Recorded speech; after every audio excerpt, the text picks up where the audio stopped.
I tried to stop laughing before the stream cut on. I swear to God. I was just like, yo, 7:45, I gotta go. I'm laughing because and so it begins. He gonna come out of this. Watch. Because it doesn't matter. I said that the other day, B.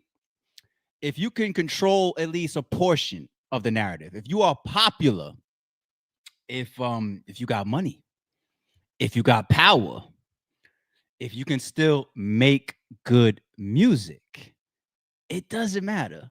A lot of people just gonna sit around and complain. Streets is dead. Streets is a myth. Like we played the clip with Al Bial the other day. He was like, "Look around. Like the game is all fucked up. People interviewing rats, doing 20v1s and all that. It doesn't matter. It's true. It's true." And I literally just sat here before the stream cut on as I was setting up some of the things we're gonna go over today. I played the closing arguments track probably like 5 times. I just kept replaying it. Why? Because I was doing homework? No. I listened to it yesterday. I heard it when it first came out yesterday. Put it in checks and balances chat and all that. I already heard it. I say 3 times yesterday after it dropped. Why I played like 5 times just now? Because the shit goes. I'm like, man, let me put this shit on. You sure, ARP, you can't do a live reaction? Damn, nah, I'm gonna get a strike because of the music. You sure you don't want to play this shit? Yo, play it at least 3-4 times, and you're gonna say, this is a hit. How about this? I'm not going after Drake. I'm just talking about the effect of dropping something that people rock with musically, sonically, after controversy. Watch this. Young Thug's closing argument song, I like it better than any song Drake has released ever since Family Matters. I'm just saying. Play it a couple times. The way it starts with that little intro beat, he's talking his little mess, talking about rats and whatnot. He's not a rat. He's already putting his narrative out there. A lot of people go, yeah, Thug, let's go. I told you he a rat. So that's good for him.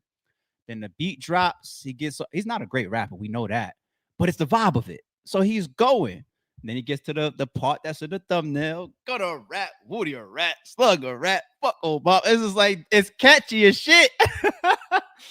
And then he gets to the point where the beat changes. That shit is dope. I'm having crying in my sleep. It's wet. It's wet. I was just like, yo, this shit is actually a great fucking track. I want to hear it in the club. I'm gonna play it in the gym. I'm gonna play it in the car. Turn that shit up, niggas. Do y'all believe I'm trolling y'all right now? I have no reason to stick up for Young Thug. I haven't been doing streams that are helpful to Young Thug. I'm keeping it 1,000. All right. So what do we got today? We're gonna talk about. I'm gonna further expand on that. Controlling the narrative. All right. We're gonna do that topic for Young Thug first. Um, we're gonna also get into how much his argument and attempts to control the narrative could also hurt. All right. After that, we're gonna get into if his song could hurt him legally because of his plea agreements. I'm gonna pull up the Cuff Boys joint. We're gonna take a look at that. We can't forget the last round of audio that dropped, right? So we didn't do that yet. The Andre 3000 audio and the J. Cole and the NBA Youngboy. Yep, we're gonna play that. What else do I got? I got the campaign and the war from a narrative standpoint. Who's gonna win the narratives? We're gonna play some clips about that. I got some more Young Thug reactions across the internet that we're gonna put. We got a bunch of Young Thug. Shout out to Checks and Balances. Literally like 5 minutes before the stream cut on, I took a look in there and somebody put something in there about Gotti and wife and Lucci that I never heard before. And I said, whoa, what's this? So we'll get into that. Yeah, we got a lot of stuff around Young Thug. Obviously, he's hot, man. He got it. We're gonna transition over to Drake. I told y'all yesterday, I'm not trying to sit there with y'all and break down that video and pause it. And we probably would have got flagged anyway trying to play that shit. There's some breakdown videos starting to drop. I got 2 of them that we'll pull up. We'll start to look into what people are uncovering from this whole 90-minute Pinocchio, the industry, and whatever he put out. All right. More Dame Dash updates. Mm. Some other Hollywood news we'll save towards the end. All right, let's do it. Let's start off, like I said, with controlling the narrative. Let's go. So he has this stream coming up. It's being promoted as Sunday. This was put up on Aiden Ross's Instagram story, right? Aiden times Thug, Sunday, September 7th. I ain't gonna lie. If I was the guy that had the podcast and the sit down that was done with him that was being promoted to drop Monday, I'd be pissed off that this is dropping because, like, damn, I wanted to have the first time people hear this guy speak out, but that's how it goes. You know what that shows me? Young Thug is making himself accessible behind all this stuff. It ain't gonna be the whole let the music speak. Now, dropping the song that he just dropped, closing arguments, very tactical, very smart, and I think it's working. I love the song, right? A lot of people are saying that the song is tough. But not just that, the music side of things, speaking his piece. Now he gets to go into this right here, Aiden Ross, that's going to be a controlled environment. We see Aiden Ross when he has especially rappers on. He's pussy for the most part, right? He went all the way to beyond with Drake with the whole glazing. Oh fuck it, then we glazing today, then right. He was pretty much gay with Drake. His own words, literal words that he was saying. Fuck it, then that's what we all. What? Ew. So this is a super duper safe zone for Young Thug. And Aiden Ross punk ass knows that he's really a street nigga underneath all of this controversy. You know, he's not gonna play with him. He's not gonna jump in there like, let's say, an Ebro would, or you know who the toughest interview would be. It would give us everything we want to hear, and it would be good and bad. And we want to see like the Drakes of the world do it too. A Charlamagne the God. None of them are gonna do it. You're not gonna see Drake sit. He'd rather go sit down with Bobby and talk about his abs and his BBL, his nails, and why he's sensitive about being a culture vulture. Not gonna sit down with Charlamagne the God, who will even test a street nigga. He'll look Beanie Siegel right in his eyes and say, "Hey, I think what you was doing with Meek Mills was some hating shit." Right? It is what it is. So the Aiden Ross one, we'll look out for that tomorrow. And I expect Young Thug to walk up in that interview prepared. I'm not gonna say it's scripted, but Aiden Ross ain't gonna go there. He's not gonna cut with any disrespectful questions. So he's probably gonna gain more traction narrative wise coming out of that one. So shout out to him. Smart move because Aiden Ross has a huge audience. And then after that, this is the Monday one. I think I saw captions that it was recorded Wednesday, right? That's good and bad, okay? Because a lot has happened since Wednesday. Which audio was Wednesday? Was that the Glorilla or was she Thursday? Yesterday was the Outcast, you know, the Andre 3000 and J. Cole and NBA Youngboy. The day before that was Glorilla. Wednesday was somebody else, right? So you record this. Well, the Glorilla one, nobody, who cares? All right, you just talking shit. Whack 100 is out here acting like he's going to expose you with your girlfriend Mariah the Scientist, whatever, guy woman shit. What's more important to this guy is his street reputation, okay? The snitching allegations and his relationships, like let's say Lil Baby and 21 Savage and Lil Durk, things that could go street, like you saw the OTF niggas lashing out at him or whatnot. That's the stuff that is more important right now, not your girl coming at you like, did you say that the wig that I wore, like, that's just gonna be people laughing, calling him a chatty patty. All right, that's not really important longevity wise. So hopefully he's covering the important points in this interview, being that he did it Wednesday, that could carry forward. All right. At the end of the day, the clips that keep dropping on a daily basis, something will drop today. I would have lost a lot of money yesterday if I bet high. It is what it is. Something will drop today. It's like a everyday expectation. But the interrogation audio will always be the main go-to for people. That is what people really, really say, damn, dog. Because you could justify being behind bars and just come out here and own up to it, issue your apologies. I'm sorry, Glow. I'm sorry, this person. Lil Durk knows I'm down for him, and I done sent him money for his lawyers. Lil Baby, I'm going to put this tweet out here and say, hey, twin, you know what it is between me and you. I'm with you forever. You could clean these things up. The chatty patty shit. The interrogation audio, whole different ball game. And I'm going to do a different separate a separate video on that probably tomorrow. I might even yeah, it's definitely gonna be in tomorrow's stream, and we're gonna focus in more, revisiting some of the key points that he could just never get around from the interrogation audio. But anyway, this audio, I mean, this interview here for Monday, we'll see. We'll see. But he's popular. He's got the world's attention right now, the whole hip hop world's attention. And if he gets in there and he says the right things, he's going to turn a lot of people on his side. And I think the song is the beginning of that, helping to spin the narrative in your favor. Okay. So moving on from narrative talk, let's get into how we feel about legally. Okay. It's always going to be a threat. Are your nerves being tweaked so much that you have to tweet, you have to do interviews, you have to post, you have to address things? Obviously, yes. The tweets that he already started putting out shows that this shit got to him. Okay. But when you do your songs, when you try to reclaim your gangster reputation, when you start the songs and you that's your whole narrative and narration. Never gonna rap, never this, never that, boom, boom. Are you gonna do things that's gonna violate your probation or your plea agreement? All right. The gang signs, the certain affiliations, being around certain people, saying certain things, claiming certain things. I don't think it could ever be good for you. I thought that the only thing we would ever see from Thug was the type of music that maybe wouldn't be as appealing before his trial. That was a big thing. What can he rap about now that they're removing all this gang element from him? What is he going to say on songs? Well, when I hear a song like this and he looks dead in the camera and he goes, Gunna, rat, Woody, a rat, slug, a rat, fuck Obama, blah, blah, right? Is he just saying fuck it? Is he toting the line? Is it just I gotta do what I gotta do? And hey, Brian Steele, we gotta dance around this for entertainment. I don't know. But let's check out Cuff Boys. Matter of fact, real quick, let me scroll down and give Cuff Boys a like because I like his channel. He does a lot of things from a legal standpoint.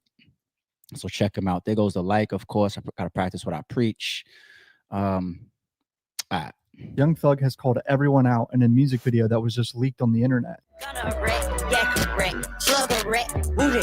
A snippet of the song surfaced on Twitter, with podcast host Loon insinuating that people in Thug's team may have been hacked, and that the hacker had sent him multiple unreleased tracks. He tweeted saying, "Someone from Young Thug's team, get at me ASAP. I just got some things I believe y'all could have been hacked. They sending me music, I don't think it's real." I feel like this was a leaked song on purpose. I'm a little worried that Fulton County might deem this gang language and revoke his probation. Thug disses everyone pertaining to the YSL case specifically. Thug's probation could get revoked over this. Stick around for the end of this video. I ain't playing this song because I ain't trying to get my channel striked or nothing, so let's go. Can't compare no N-word to me. Can't compare no N-word to me, bro, you know. I'm going to say playa instead of N-word. Playa real rats around this motherfucker. You dig what I'm saying? Yeah, playa, I did what I did. Try my best to help my motherfucker brother get out the situation he was in. I think it was get out. I think they had this wrong. Some of these are wrong, by the way. I got no regrets for a fact. Spider, but don't get it confused, playa. Don't get it effed up, playa. Ain't no rat in me at all. I'd really die before I tell him my players. Only thing I regret in my life is fucking with them. Fuck y'all suckers. It's a big difference between me and y'all. Y'all were pointing them out and say they did the crime. I say he didn't. You dig? Bro is out here explaining what he was telling the police in that interrogation. I just remembered I have this hat on. It's going to trigger some people. People were trying to make fun of me for wearing this hat still.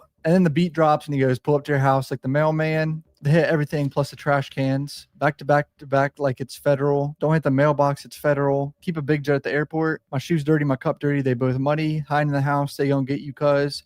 My brother living life for me. That's love. See you killed that kid. That ain't stepping. See you trying to change. Okay, Reverend. You shot back when they pulled off. That ain't happen. Stripper till her jaw turned backwards. Free my bro till it's backwards. Stepping in, tell him it's backwards. Lying on your dick, that's backwards. 10 rounds on a stick, that's backwards. Play with the shit, don't cap him. I was telling him I'm not just a rapper. I don't want smoke with a rapper. Horses in the land, what happened? Mink on her toes, Alaska. Oh no, they haven't finished. Yes, I'm from the 3, but I do shit where other players be. I'm a big dog on my own, but I like other players' treats.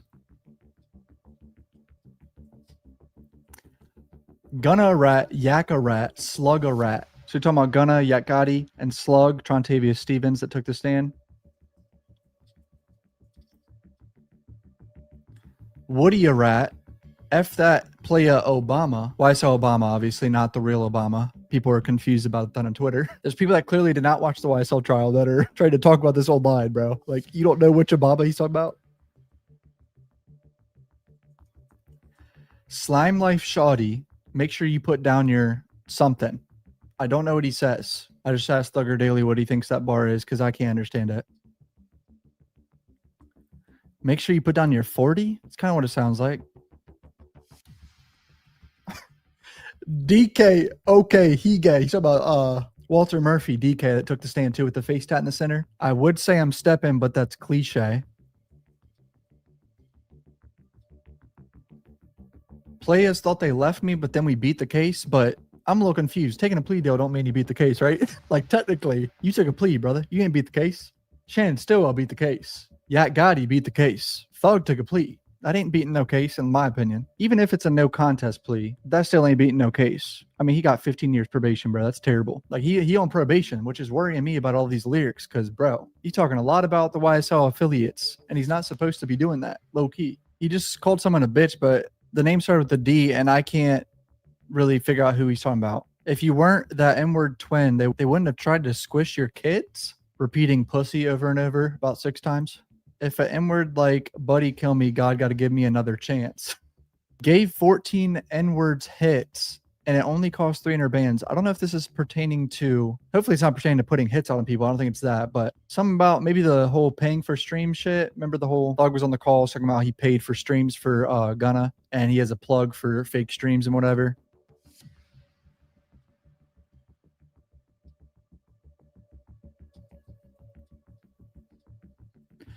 See, that's a concerning lyric. He just said, I ain't trying to find no parking spot. I'm trying to keep spinning, like spinning the block. This is all very worrying for me because if Fulton County hears some of this and categorizes it as gang shit, when he's not supposed to be talking about gang shit in his music, I know Brian Steele is somewhere sweating his ass off right now.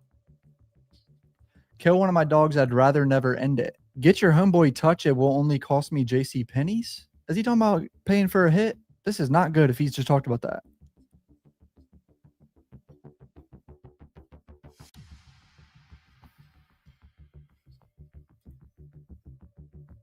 He's talking about slapping bitches and tired of broads and buying foreign cars. Tell my lawyer to speed the process up. I'm tired of all these charges. He mad I ain't paying for his lawyer. He gonna be all right. All y'all new junkies in OTF. All y'all new junkies in OTF just know I'm the one sent Brian Steele to help him on my dime. So he's saying he paid for Brian Steele to represent Dirk at some point. I don't know when. Yeah, I want to say this real quick to the chat people. So this channel, Cuff Boys, right? This guy, he focuses pretty much on trials and legalities, all right? This ain't no just popped up for the Young Thug topic or nothing like that. He's been in the trenches doing this type of shit forever. He did the entire Young Thug trial. He does all the high profile trials. And if you listen to him long enough, you realize that he's been in the mix so much of it. He's learned a lot of legalities. So none of us are certified lawyers, of course, but you learn a lot along the way, especially if that's your content. So this is a very viable and a credible channel, people. So definitely give him an ear, all right? Man, because he's not Dirk's lawyer right now.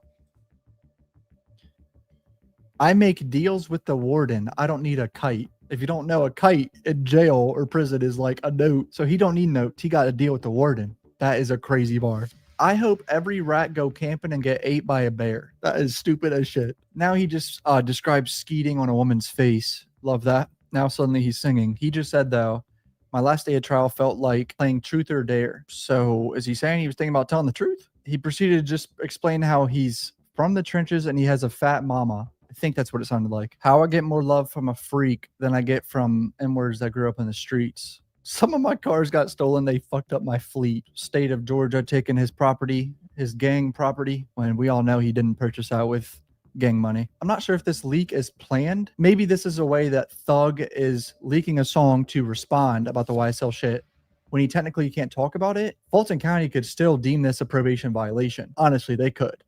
This is not good. Brian Steele is somewhere sweating right now.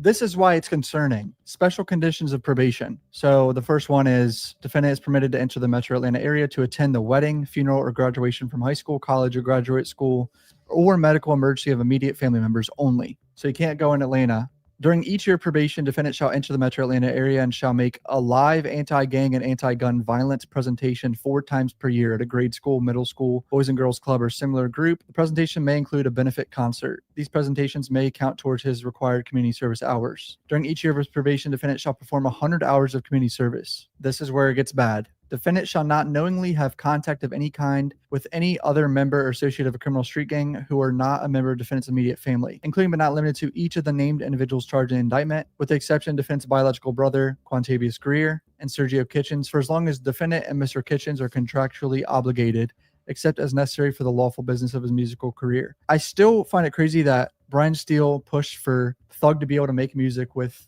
Gunna when Thug been shitting on Gunna off rip. Like he doesn't fuck with Gunna no more. So I don't know why Steele pushed for that. I don't really think they're contractually obligated to make music together. It's their choice if they want to, I think. But an event that any provision of this special condition is determined to be void or unenforceable, such as determination shall not affect the sentence or the remainder of the special conditions which shall continue to be enforced to the fullest extent permitted by law. Defendant shall in no way promote any criminal street gang, including on any social media platform. Defendant shall not utilize any hand sign terminology or language that promotes or represents any criminal street gang, directly or indirectly. Defendant should not participate in any criminal gang activity. Don't contact any of the victims. Violate no laws of the governmental unit of the state of Georgia. So a breakdown of this: he can't do any hand signs. He can't use any terminology. They can't use words, phrases, or slang known to be associated with gangs. Thug can't speak in ways that indirectly suggest they're tied or supporting a gang, including in music, writing, or social media, directly or indirectly too. That part, even subtle or coded references count. So not just openly naming a gang, but also using nicknames, coded numbers, or colors that clearly represent one. Nicknames. He just said all their names and called them gay and rats. Defendant has to avoid any communication, spoken, written, or symbolic that could signal gang membership or allegiance, even if it's indirect. Some people even think Fulton County is behind some of these leaks of all these calls. They're horny for him, bro. They've already tried to revoke his probation before. It got quickly denied by Judge Whitaker. So they might come again, bro. This is bad, even if it's leaked, in my opinion. Hit subscribe. Love you guys. Peace out. No, he can't wipe his nose, B. And we don't want to see people wiping their fucking noses anymore anyway, to be honest. Or that slime life shit, man. All right. Pay attention to not just these upcoming interviews from Young Thug and the music songs that he's dropping. Pay attention to the Fulton County DA's office. Real shit. It's literally in his paperwork and a part of his plea deal. If they want to be petty, they could bring him in and discuss this shit. He can arguably be violated from shit that he said in this song. Literally. I think it's a little bit petty, but your terms are your terms. You know, that's what you guys agreed to and bargained for and signed off on. So it is what it is. All right, let's move to this one now.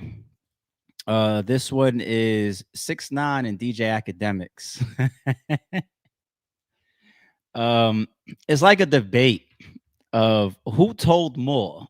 Young Thug, Gunna, this person, that person.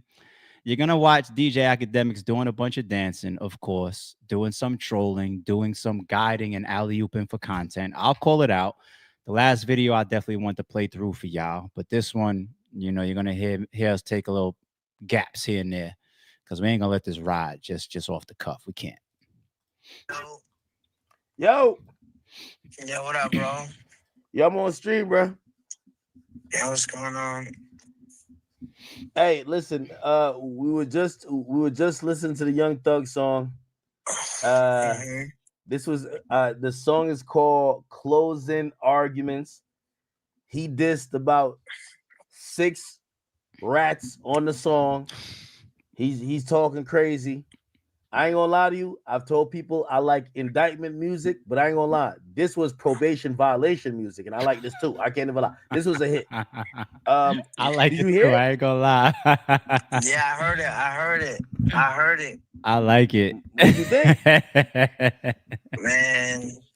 Man, watch out. Man, that's what I think. You ain't talking about name. That's what I think, man. Watch out. You ain't talking about name. That's straight up, like. I'm gonna be honest with you. The shit was so fire. I don't even think I think if people think he told, he back a real nigga now. This you could rap your way back into the streets. I think it was. Nah, that's what I'm saying. 2025.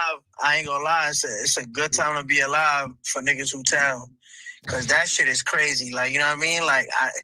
Like when I came home, I never came home and called anybody on a song a rat. Like, you know what I mean? I just like, yo, Alpo. That's a problem. Listen. 5 years ago, I said, yo, I'm gonna wear my shit because I know what I did and I don't give a fuck. Like I did what I did and I'm gonna stand on it. And I'm outside with my shit. These niggas tell and be undercover and be scared, be like, yo, bro, nah, like I'm still a real nigga. Like that shit hurt them so much. It hurts them so much that they like fuck rats, but they ratting like on the low. And I've been saying this, you heard? What is it? Gimby. That's Gimby. And by the way, you know what I said? I don't even think it's a thing about who told it, who didn't. I think the question is who told the most. Yo, he said fuck Woody, like Woody went on the stand. The most. Like that's the telling we talking. Yo, but that's what I'm saying. All right, cool. So there's levels to ratting, right? There's levels. Like, let me ask you something. That nigga academic say, yeah. No, there isn't. Y'all know what we do over here, right? When it comes to the whole snitching, ratting, and all that. The more gray area you create, the more problems you create. It's supposed to be black and white. Either you did it or you didn't, right? Either broke the code or you didn't, right? But let's hear the dance that academics is going to try to do for a thug, as well as the street niggas that's all on his phone. All right, so what do you think Young Thug's level of ratting is? From like, a 1 to a 10. It's like if we was on Hot Ones, it would be like mild. This ain't hot. This ain't like nah. From 1 to 10, we not talking about mild, semi-mild. We ain't talking Taco Bell hot sauce levels. From 1 to 10, what's his talent rate on? From 1 to 10, what's his level? After this song, it's like we're gonna give it like a. Why did he say after this song?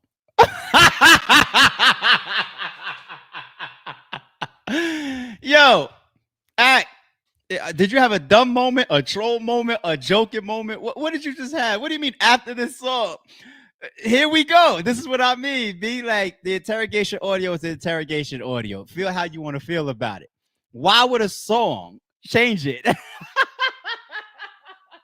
after this song? Act got to take his own advice, man. Is based on how much you like somebody, right? As that he's got to look in the mirror with his own shit, his own theory. Because I'm kind of believe he said he was lying. So all right, let's start it right here. Let's start right here. Before you tell me, you see how I started the stream? I said, and so it begins. Okay, the music will change things. It'll change people. It'll erase the past, or at least sweep it under the rug. Put out another couple songs like this, and Young Thug will be right back where he needs to be. Watch, I'm telling you. Before you tell me Young Thug's ratting level, what is Gunna's ratting level? Oh, Gunna's a 10. Gunna's a 10. Gunna's a 10? Yeah. So you think Young Thug is below a 10? Okay, here's the thing. Young Thug never said nothing in court. He only said something in the room. Hey, academics, I'm a civilian as well. But apply some intelligence and stop playing. Stop fucking playing right here, man. Stop playing. You're playing right now. Like he don't really mean what he just said. He's playing. Stop playing. It's different than if you tell the judge or if you say it on the fucking stand. Okay, so nobody should pay attention to the fact that what Young Thug said to those police or to those detectives in a box, right? Now, at the end of it, when he said, take my number if you need anything, right? If he happened to have a conversation with them after that we don't know about at the time, and then later on we find out that it happened, but it never came into court, how would you feel? We're going to change it based on if what you say is done in the interrogation room, in the back of the squad car, in the fucking in the transportation bus, in the holding cell. That's different. How about on the street corner? They walk up on you, say, "Hey, man," we're like, and then you give them information right there on the spot, or in the courtroom. right? It's all different.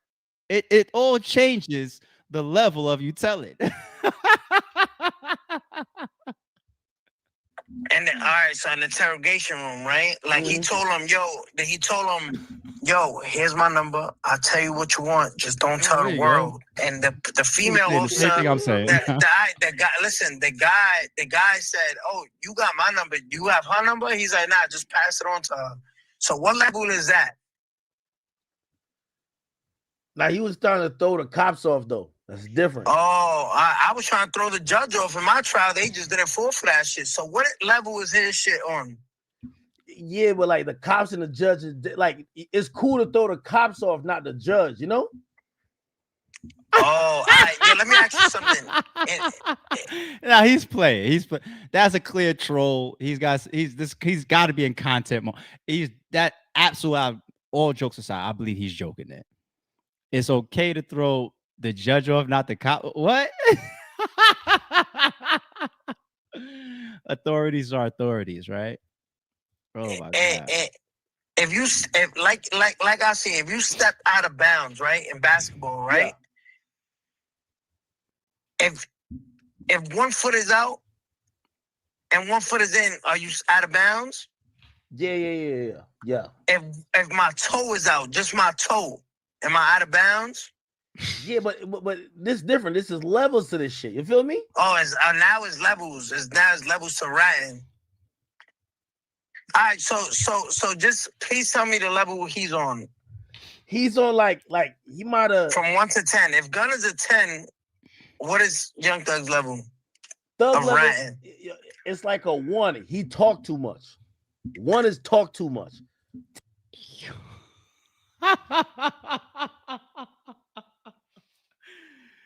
So I brought up 2 different opinions from the chat. One said, nah, he's dumb. He really means that, and he's glazing right now, 6ix9ine. Another one that says, nah, he's trolling. He's clip farming right now. But where do y'all stand, chat? He said clearly, Gunna is a 10, but Young Thug is a 1. Does he really believe that? Is he trolling for content and just sitting there bullshitting and saying the stupid shit with 6ix9ine? Or the third one is he's saying it out of fear, right? Because of the people that he said is all on his line and whatnot. Or is it all the above? 10 is, yo, you sending niggas to jail. All right, let me ask you something. All right, T.I., what level is T.I.? We on Atlanta. What he got on the stand. So what is level is T.I.? He's like a 5. He got on the stand. You know that, right? Yeah. He did do the commercial. So how you give Gunna a 10? Gunna never took no stand, and you give T.I. a 5. Yeah, but T.I. got a comedy tour. Right? I ain't gonna lie to you. Let me tell you this.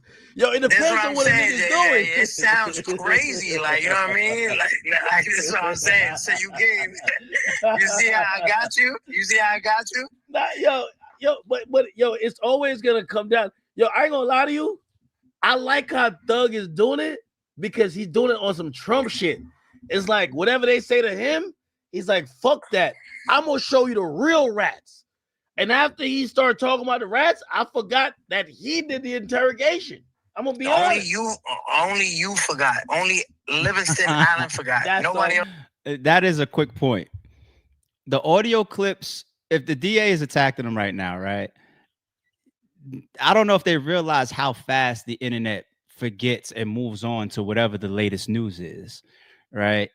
If the interrogation audio comes out and the whole world is shocked, everybody stops and they go through that whole 2 hours and they bring out the pieces that say, this is wrong, this is wrong, this is wrong, that's violation, that's breaking code, that is saying names, that's talking about real people, real situations, that's putting people on a trail, this right here sounds like working at the end, all these little elements, right? All the way up and down through the bologna sandwich, right? And then you could spend 2 weeks releasing all these different audio clips. Oh, here goes Andre 3000. Oh, here goes what he's talking about Lil Baby. Here's QCP. Here's Glorilla. Oh, by the way, audio's now coming out to mess up his relationship with Mariah the scientist and all this. That becomes the talking point. That becomes what's in the front of people's minds. People have very, very short memories. You know, think about it. Like just today, right now, it's more about him being a chatty patty than it is about him being a rat. I mean, I feel like from just an overall internet, what the news headlines are right now, or what the most buzz is and memes is at this very moment, because we already did the interrogation stuff. People already went through the whole snitch and the rat snipe cycle. It's still there. And if you have your memory and if you walk a real reality type lifestyle and mentality, then you never forget that. It's like, that is what it is. It's the same way some people that don't walk reality and they allow moments to erase what's real. Those are the people that are trying to say Gunna didn't do what he did now, because they're just saying that what Young Thug did was worse. So if what he did was worse, let's erase what Gunna did.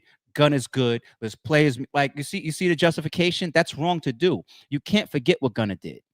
Gunna did what he did, right? I gave this example the other day. How many times I got to say, Gotti can't come out and say, hey, everybody, I want to let y'all know Sammy the Bull is okay. You can't clear him.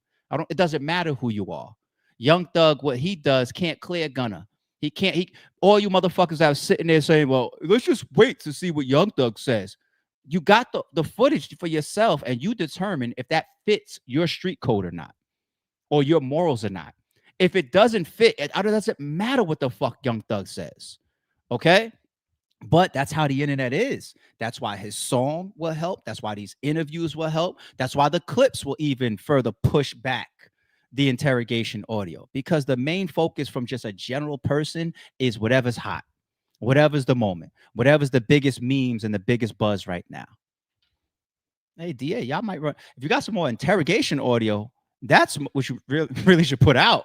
If you ever called one of you motherfuckers and y'all put that out. Because sitting here talking about Glorilla or Mariah the Scientist, you're going to end up helping Thug if your agenda is to take him down. I forgot. What? Yo, niggas is saying this shit is hard. It is. Like, it's that's how you come it's back. Cool. It's cool. It's cool. Gooba was hard. I'm still a rat though. So my thing is, now people that like song Thug more be, than you though. They like him more than you. It's cool. So why his song not number one hip hop viewed song in the 24 hours of history if they like him so much? You know, because this shit gonna violate his probation. So he didn't even put this out official. Yo, I'll make this bet with you. I guarantee. So he's doing an interview. He's doing an interview on Monday. You remember when you came home and like you wanted to do an interview? Everybody said they wouldn't sit with you. And I know you asked everybody. Gilly and Wally want to sit with you. Breakfast Club ain't want to sit with you. Joe Budden. That's after. I couldn't sit. I couldn't remember. That's after I dubbed everybody. You know this. I dubbed everybody because I couldn't talk about my case. Wait, so when you came back after you got out? Yes. Remember, I was on house arrest from April 2nd to August 2nd, 2020. I dubbed everybody. Everybody wanted to be the first, and I said, nah. Oh, wait. You know what I mean? But you were like. You know what I realized? The biggest. But anyway, why he didn't give you the interview? Because they called you first. So why? You know why? Because they couldn't control the narrative. Slightly inside joke, slightly. Narrative. That's why you didn't get the interview. You know that, right? No, but here's the thing. No, probably you're right. But here's the thing, though.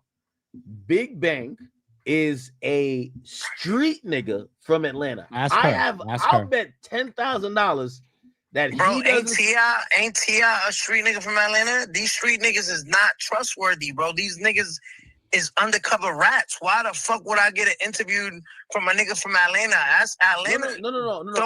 Atlanta can't be credible right now. No, I'm talking about Thug. So that's what I'm saying. Right I don't give a fuck. Go get an interview from a nigga outside Atlanta, not a nigga playing home turf. Like, yo, bro, we gotta make you look good. Don't worry, I'm not gonna ask you those questions. No, that's the bet I bet. We're gonna flip I it. guarantee the bet is gonna. So the bet I was gonna, and I have $1,000 bet with somebody. I said, yo, no matter what y'all, because somebody called me. They was actually from Chicago. I ain't gonna say who. And they said, man, I can't believe Thug did that. He's a rapper too. I won't even say who he is.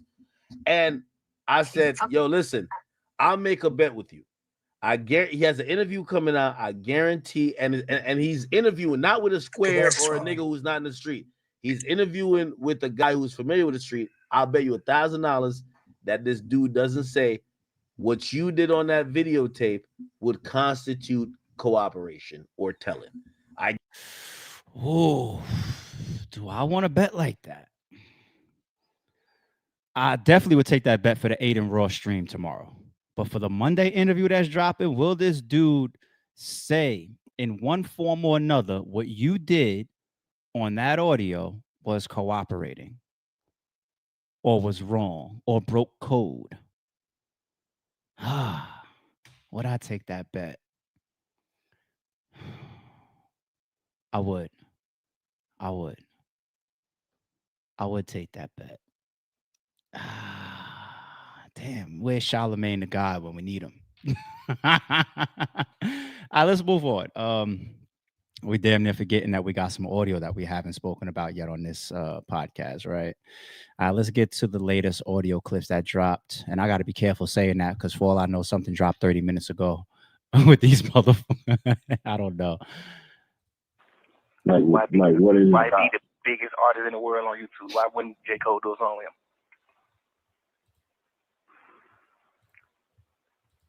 That's true. Like, come on, bro. You ain't never in your life sold more record than this boy, this young nigga. Fuck is you thinking? Like, tripping.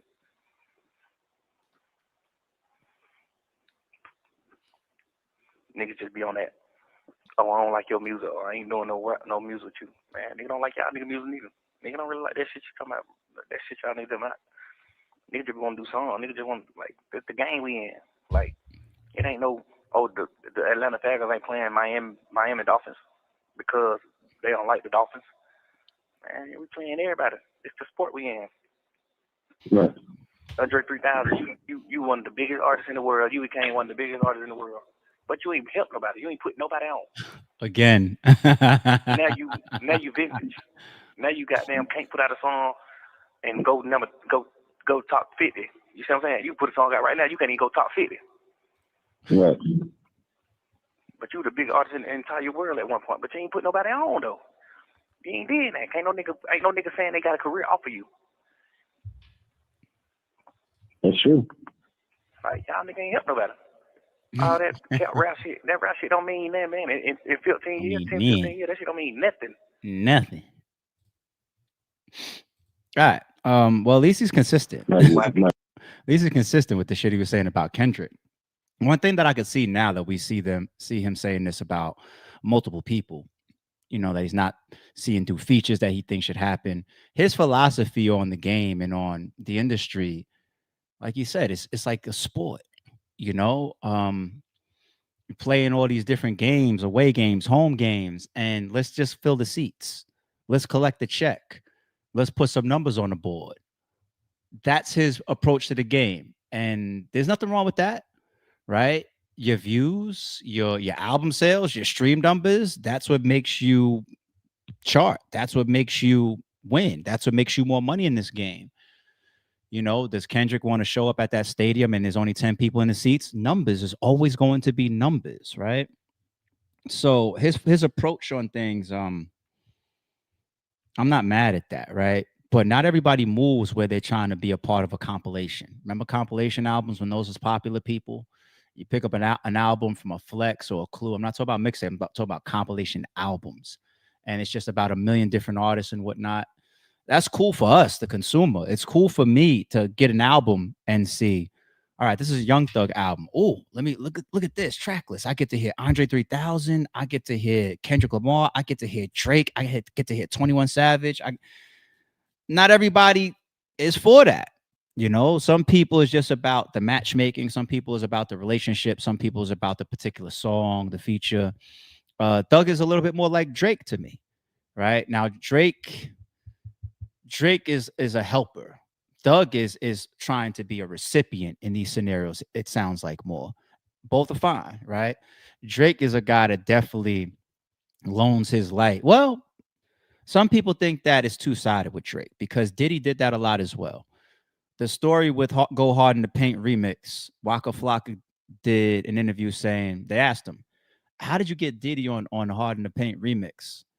And Waka Flocka say, just picks up the phone one time and Diddy's just like, yo, you're doing the remix and I'm on it, featuring your boy. Like, Waka's like, it's Diddy, so fuck it, let's go. Something to that extent, I remember Waka saying himself. And that's tactical by Diddy. That's smart by Diddy. When the South took off, Diddy popped up with Boys in the Hood, right? So boys in the hood do anything for prop. Who had the best verse on that track? Is it Jody Breeze? I don't know. I'll look into the eyes of a young gutter, Nick. But Jeezy's verse, if it's taking too long to lock up, bring it back. You was showing it anyway, so bring it stack. You wouldn't even know. I had to open up a whole thing. So not the damn. We ain't tripping. We'll swap it out. My bad. I'm such a music head. My bad. I apologize. Let's stay on point here. Stay focused. But that's a part of maneuvering. So Diddy was doing it from a business standpoint, from a relevant standpoint, from a staying hot standpoint. You put yourself next to what's going on, and then Diddy becomes Diddy. Nobody questions how he put himself in the right rooms and became a billionaire, right? Drake has some of that. And I also do believe that some of it is also helping that Drake does. He doesn't have to sit next to some of these people. Some of it is a reach. It's not necessarily a hot single that he's always jumping on, right? Sometimes it's like, who the fuck is that? So I give him that credit too. But Andre 3000 has always been almost like a Kendrick Lamar. Young Thug, there's similarities between those two guys, right? I don't see Andre 3000 or Kendrick Lamar out on the scene like that. Here's another guy that's like that, Eminem. Eminem has never been a guy that's just, you see him all over the place. He's one of the biggest rappers in hip hop history, sold some of the most albums in hip hop. He's one of those guys. So I could give you an Andre. It's not just Kendrick. We can't turn this into a West Coast thing neither. I could give you a Kendrick from the West. I can give you an Andre from the South. I could give you Eminem. What is Detroit considered? Is that Midwest or East? Whatever. I'll give you an Eminem example. Who else is exclusive or a little bit more quiet? Nas is almost a little quiet, kinda, right? Just not a guy that when they got their moment or when they got their fan base, they just out there, like a Drake. Some people just don't approach their careers like that. And Young Thug, because he has a different philosophy of how he moves through the industry, he doesn't understand those other people. Okay, I could have not gone here if all I had was a Kendrick audio, but seeing like, no, this is how he is with multiple people now. Dude, you're just different from certain people. And that should be okay. Not everybody wants to do a compilation. All right. But another point back to Young Thug, because like I said, at least he's keeping the same energy and this consistency here. People are bringing about this old clip when he was interviewing with T.I. He said the same thing about Andre 3000 back then as well. I can't rap you 200, 3,000 songs. I ain't never paid attention to him. Never in my life. But hold on here. My bad. I didn't catch that part. It doesn't mean you have to diss him or hate. Like, you want the feature, but then you got audio popping up saying, I can't tell you one bar from the man. That's a little vulture-ish. Okay? That's a little vulture-ish. It's a little pillaging like. All right. We want to believe it's not true, of course. We want to believe that when we see that feature on that album, these two people rock with each other, at least to a small extent. But you're gonna tell me that you shitting on Andre and arguing over Andre not doing a feature with whoever, but that same person you're gonna say you can't say one bar from him. Not a hey y'all, nothing, huh? Okay. All right. You crazy. You missing out. Right.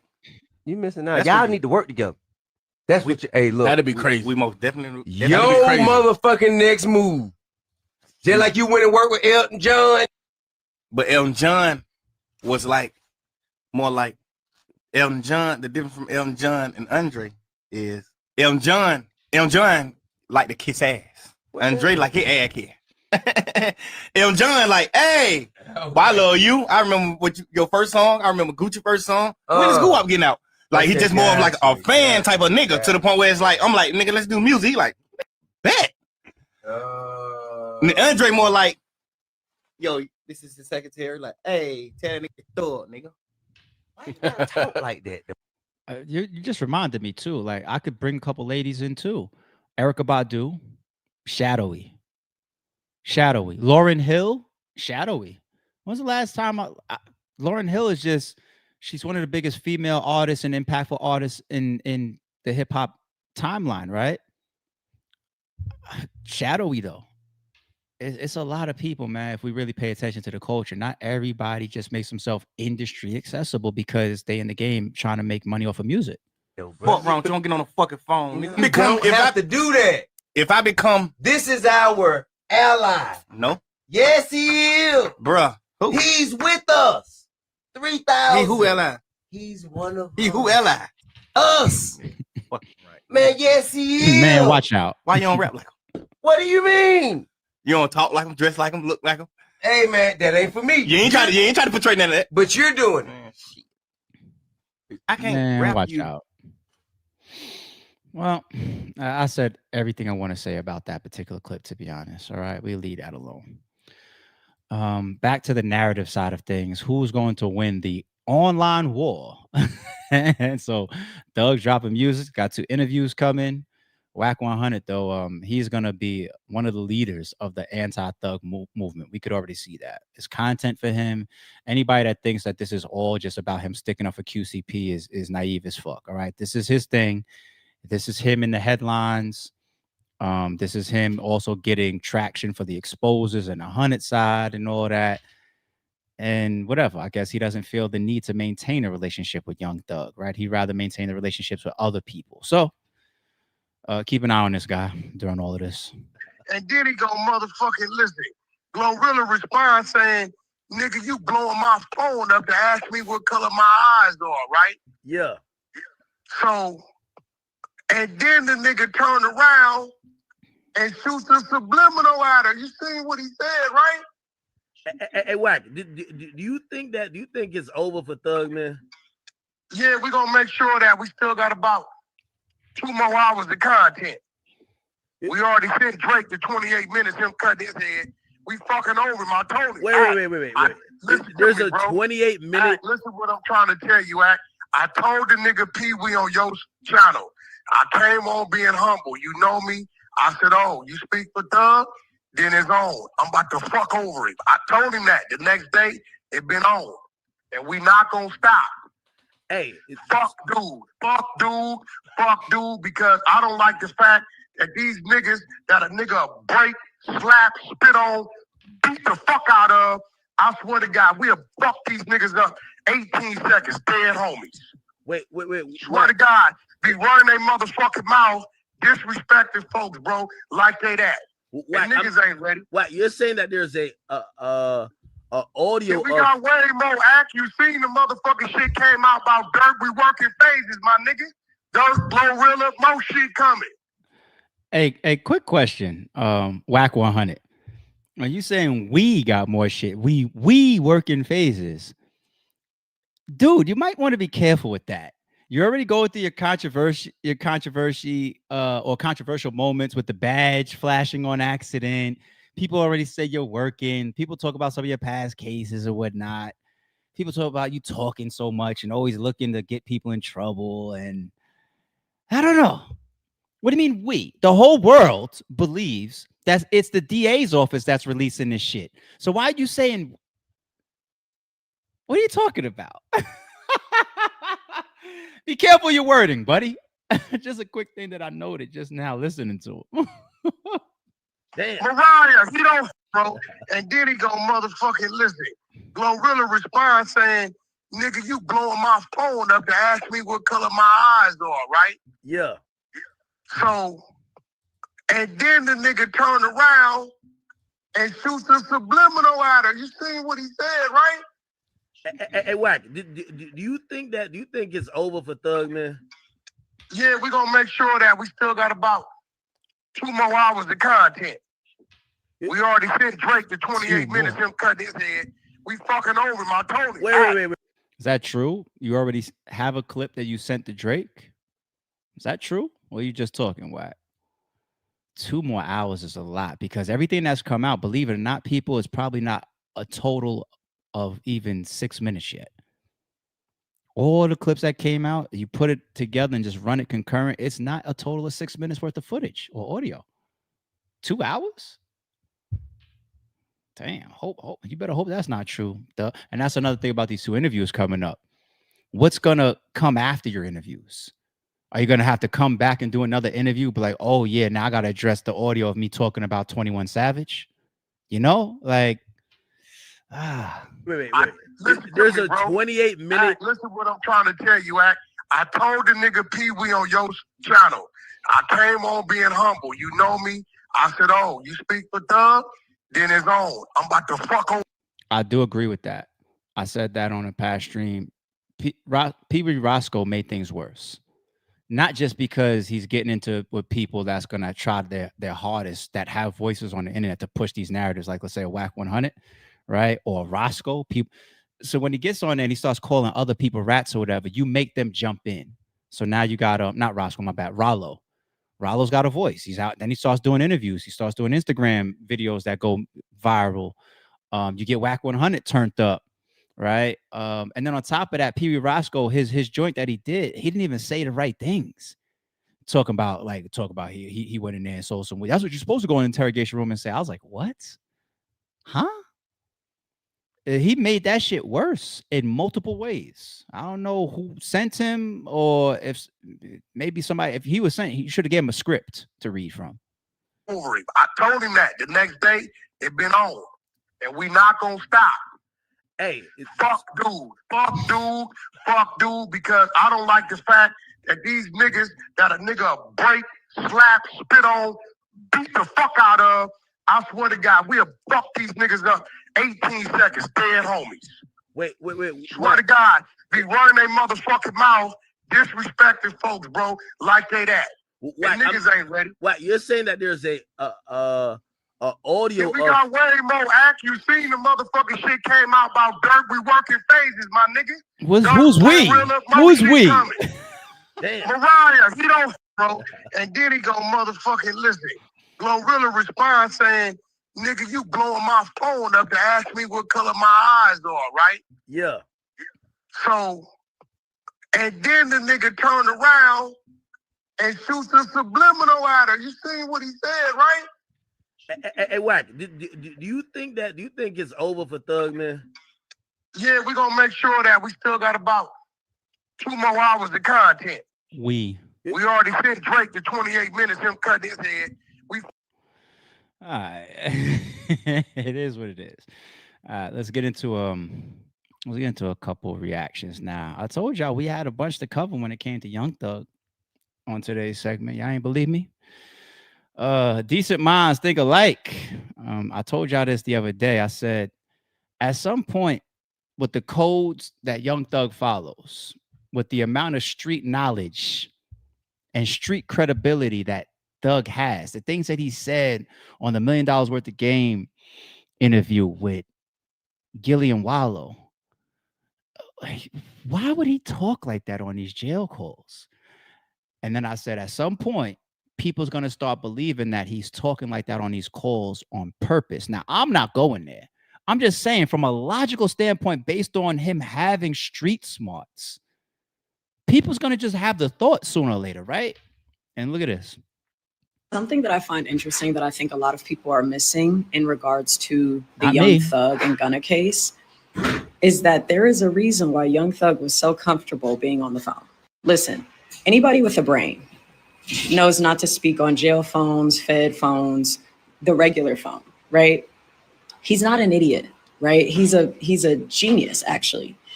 And for him to be that comfortable talking on the phone about the things that he was talking about lets me know 2 things. First of all, it lets me know he was working with the feds from jump.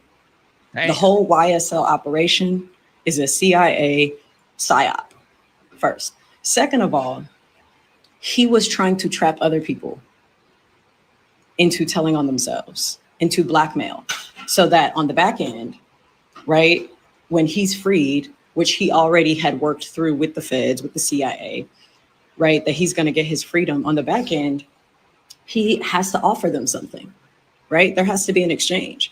What he is offering them is blackmail of all the other artists he was on the phone with, snitching on themselves. The whole hip hop industry is a fucking psyop. Ask me how I know. Something that I find interesting that I think. Well, I'd love to ask you that question for real. Let's not make it rhetorical. How do you know? How do you know? It gets a little conspiracy theory-ish, but you know, we got to always pay attention to logic.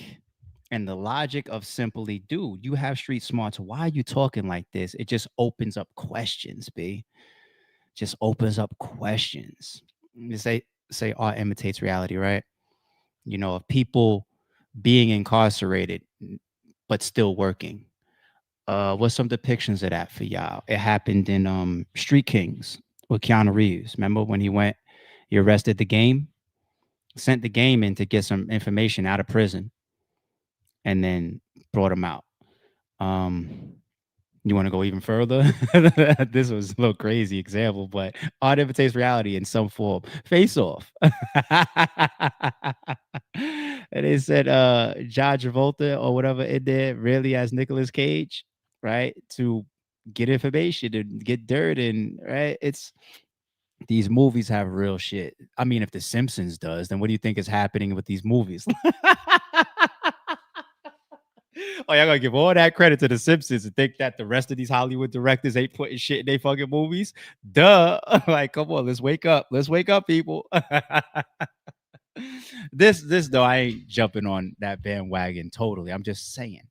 I opened up the question the other day and said logically, and if there's 2 hours more, it's gonna give us even more feelings and vibes. Like, why is he on there talking about the time that Ray Ray got stabbed in the neck? Like, you know what I'm saying? Like,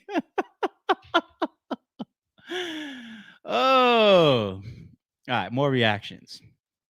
Gutter rat, Rudy rat, slug rat, Obama. I like this song. Fuck y'all. What's this one? This was a hilarious one, B. Buddy talking about IceMan. Ain't nobody waiting for no IceMan to drop. They waiting for the Spider. Shit, fuck around and call that whole Spider-Man. You tell me that's not going platinum first week if we drop it? Bro, that's not touching 100K first week. That's not dropping 100K? No. But Drake this? Bro, everybody coming in Drake, bro. No, exactly. Yeah, that could be true. That could be true. I mean, shit, I got him talking shit about Beyonce. Beehive strong. Beehive. Outkast, Chris Brown. Let me hear the Chris Brown. Chris Brown? CB need to worry about Genuine. Because that's the discussion they having. They talking about CB or Genuine. Which one y'all picking? CB or Genuine? I got Genuine, personally. Chris Brown or Genuine? That's what niggas talking about? I really don't know. I don't think so, though. But that could go gold in the streets, though. That sounds random as fuck. That's what I'm saying. It's random. Hey, bookmark that. Oh, Tupac. That nigga just Tupac? Tupac. Play that. I got you. So, see, what niggas not understanding is that Tupac shit was fake. He just an actor. He wasn't really with the gangster shit. He was just bald headed. Man, that nigga just saying shit, bro. Nigga, everything Tupac talking about was being a thug. Ooh, I got one that's gonna go diamond. Man, shut up. Come on. I got one that's gonna go Niggas can't just say they gonna go diamond. What you mean? Yeah, I'm not hearing that joke, Mark. I ain't gonna say nothing too much. I ain't gonna say too Everybody can name a Michael Jackson song, but who Michael Jackson put on? No, wait. Stop that right now. You can't name one person Michael Jackson put on. Who? Goddamn Chris Tucker? Come on now. Ain't nobody watching no Chris Tucker no more. That was back in the days, Rush Hour. That's the last time we seen Chris Tucker. Man, I'm telling you right now, the Jackson 5, nobody checking for the Jackson 5. They checking for the Atlanta 3. Me, William, and Savage. Oh my God. Buddy talking about IceMan. Ain't nobody waiting for no IceMan. You want to be a jerk, people? Hold on. Who did Michael Jackson put on?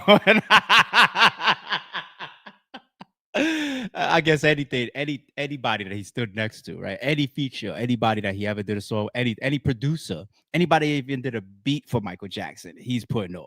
It's Michael Jackson, dude. If I could just turn around the album and see that person's name on the credits as a writer, a producer, an engineer, anything, that's being put on because it's fucking Mike. Like, so anyway, yo, y'all ain't gonna see no parallels like this anywhere else on the internet, B. I'm telling you, we only do this over here on the Sorry Shoot podcast, B. He said Pac, so I got one to lead into for y'all. Just more internet reactions of people bringing about old stuff and continuing on what he has to fight now, his past, his current, and his future. What do you think needs to be changed in the way Black men are policed in America? Leave that up with the critics and the laws and all that old shit. We having fun, we iced out, we having money. That's how we doing it. So you feel like it's not the artist's place to speak on social issues? No. Shout out to Pac, man. Rest in peace to Pac. All right, let me Let me bring this one up here. Shout out to Checks and Balances. We still all tied in. I didn't catch this. I got to go back and still watch all the Vlad interviews with Gotti. But what's this caption? Yak Gotti claims YFN Lucci told police Young Thug and YSL got him stabbed and tried taking his shout out back. All right. Now we had other stuff that we brought up the other day. They're like, yo, the last real people in Atlanta is Gucci Man, Lucci, Future, and 21 Savage, right? Those are the 4 people.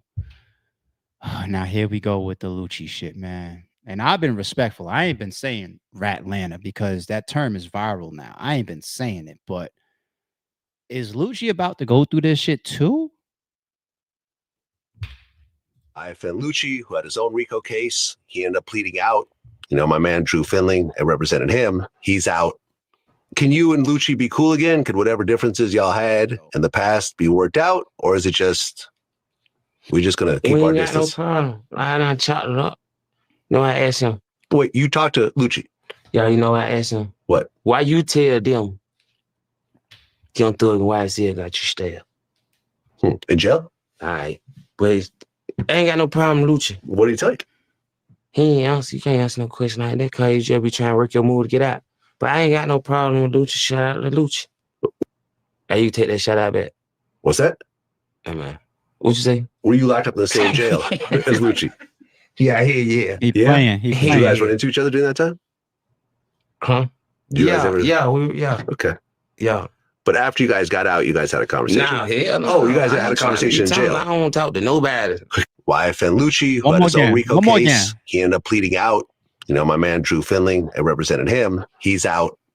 Can you and Lucci be cool again? Could whatever differences y'all had in the past be worked out? Or is it just, we're just going to keep our distance? No problem. I done chopped it up.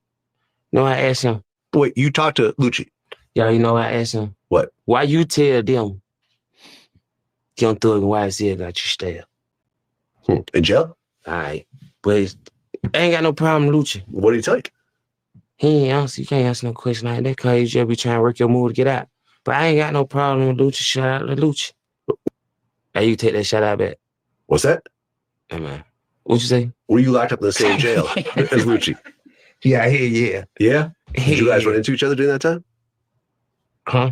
Yeah. Okay. Yeah. But after you guys got out, you guys had a conversation. Nah, hell no. Oh, you guys had a conversation. And so he's like, hey, you trying to bust your move to get out. But, you know, shout out to, you know how people are talking down and talking bad about somebody, and then they kind of like, they're not into it with them anymore. And they're kind of like, man, watch out. You know what I'm saying? And they end it with a shout out. They don't really mean the shout out. It's like, man, you know, fuck that nigga. You know, they did that bullshit. But, you know, hey, shout out to them. It's like one of those type of shout outs. And he even doubled back for it. He even doubled back and said, I got to take back that shout out. And then when Vlad asked him, so you see them inside? He said, huh? He's playing. I feel like allegedly when he did that, it's almost just like implying like, yeah, we seen him in there and we stabbed him. Huh? Huh? You know? Is there checks and balances? Is there paperwork surrounding the jail incident or any reports of when Lucci was stabbed? All right. They tried to get 1090 Jake on something similar, saying that you got hit over the head or you got into stuff and you, because you could be a snitch in jail, like, right? Remember, just talking to authorities, period, of shit that you're already involved in is snitching, is telling, is ratting. All right.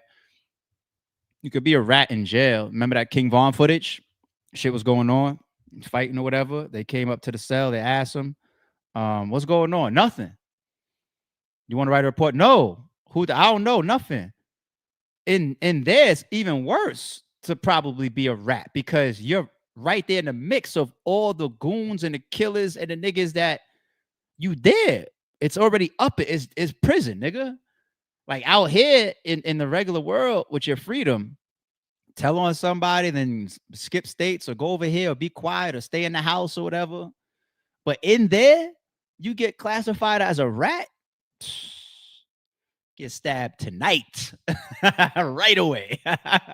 Ain't no find his addy and lay in the bushes at his crib. It's like we're gonna be in the showers, or we're going to the we're going outside together, catching wreck together. You know what I'm saying? Or we both go into to the mess hall together. Right? It's insane, B. But that sometimes that paperwork comes out, just like 1090 Jakes. I want to see if any YFN Lucci paperwork comes out about what Gotti is saying here. And if so, they're gonna go after Lucci too. I'm just saying, it's not me. Don't be mad at the messenger. It's not me. It's not me. I'm not even the messenger. I'm the interpreter. Real talk. All right, let's stay as we close this out, this whole segment. Let's stay with telling related shit. Allegedly. Shout out to checks and balances on this one too. Ooh, what's this? They say FBG Butta is reportedly set to come home soon after having 13 charges miraculously dropped. According to court documents, Chicago rapper FBG Butta is reportedly set to come home soon after having 13 charges dropped. He was arrested in 2024 after leading police in a high speed, should have said chase there. I saw some of that.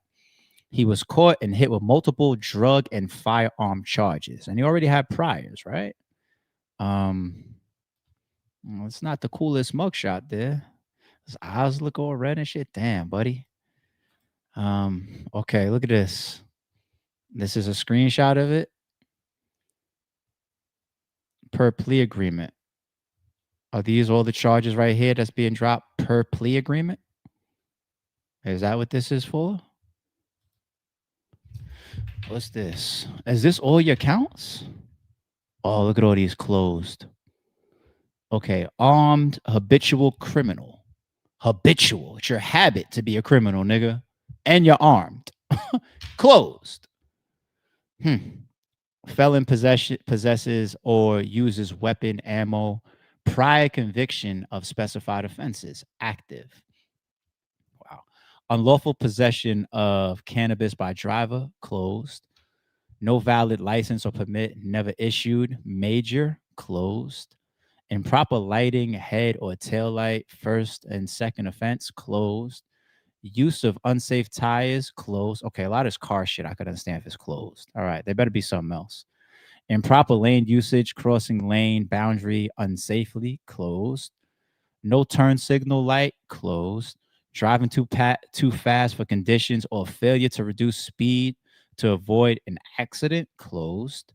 Transportation or possession of open alcohol by driver. Okay, that's a little worse, but it's still in driving shit though. Closed. Armed habitual criminal. There's two of those up here. Now that's more where people's going to have a bigger question, I feel like. Closed. Felon possession of weapon, firearm, ammo, prior conviction of specified offenses. There's 3 of those. 12, 13, and 14. Actually, number 2 as well. Different counts of those. And the 3 bottom ones are closed. So you never get the plea agreement, right, people? Well, I don't think we would, but it's going to be caused to question, and not just because of all the counts being closed, also because his history. This is why the streets is going to play with his name, because he did the thing with Yakara, his sister, you know, and that creates debate among some people. Can you tell if the person is deceased? And it's not just about his sister, right? I'll say allegedly still, but didn't he testify in the O Block trial? Right. So just testifying in a trial that involves a murder, the murder of FBG Duck. I'll say allegedly, if I'm remembering this correctly. People's going to kill you if you're a street nigga about that, period. Right. So his accusations and then tied in with a bunch of counts being closed like that. What do you think they're going to say? What do you think they're going to say, buddy? All right. We done. We done with all the alleged ratting, snitching, Young Thug, audio. Did he violate his parole and all that? Young Thug is now done. Took us an hour and 15 minutes, but I feel like I brought y'all a lot of information, and also shout out to checks and balances. So hope y'all enjoyed that segment. But now let's move on. Hey, Drake. As I told y'all, I'm not trying to sit down for that 90 minutes and decode that shit myself. But now that some of the breakdowns are dropping, let's take a look at some of them. See what they talking about. Drake just exposed the dark side of the music industry in IceMan Episode 3. Here's everything you need to know. So it starts off with him walking into a mysterious room, and across the table is a man who represents Lucci and Grange, the head of Universal Music Group. At first it looks like a normal meeting, but something feels off. Drake notices that he's being surrounded, people closing in, symbolizing UMG, tightening their grip on him. Then suddenly out of nowhere, Pinocchio appears, and that's Kendrick Lamar. In that moment, Nah, I can't let this slide because it's The Wire. Shout out to Craig, our member. I would have saved this to the end, but nah, fuck that. It's The Wire, dog. In The Wire, even though Bodie never snitched, he was killed just for sitting in the back of a police car with Officer McNulty. True and false. True and false. Yeah, when he was coming out that courthouse, dark skin, short hair, one of Marlowe's henchmen that was running some of his re-ups, or was it Monk? I think it was Monk. Saw him coming out and it was like, oh, that don't look good. And yeah, but Bodie was in the process of turning snitch. They clearly showed us that.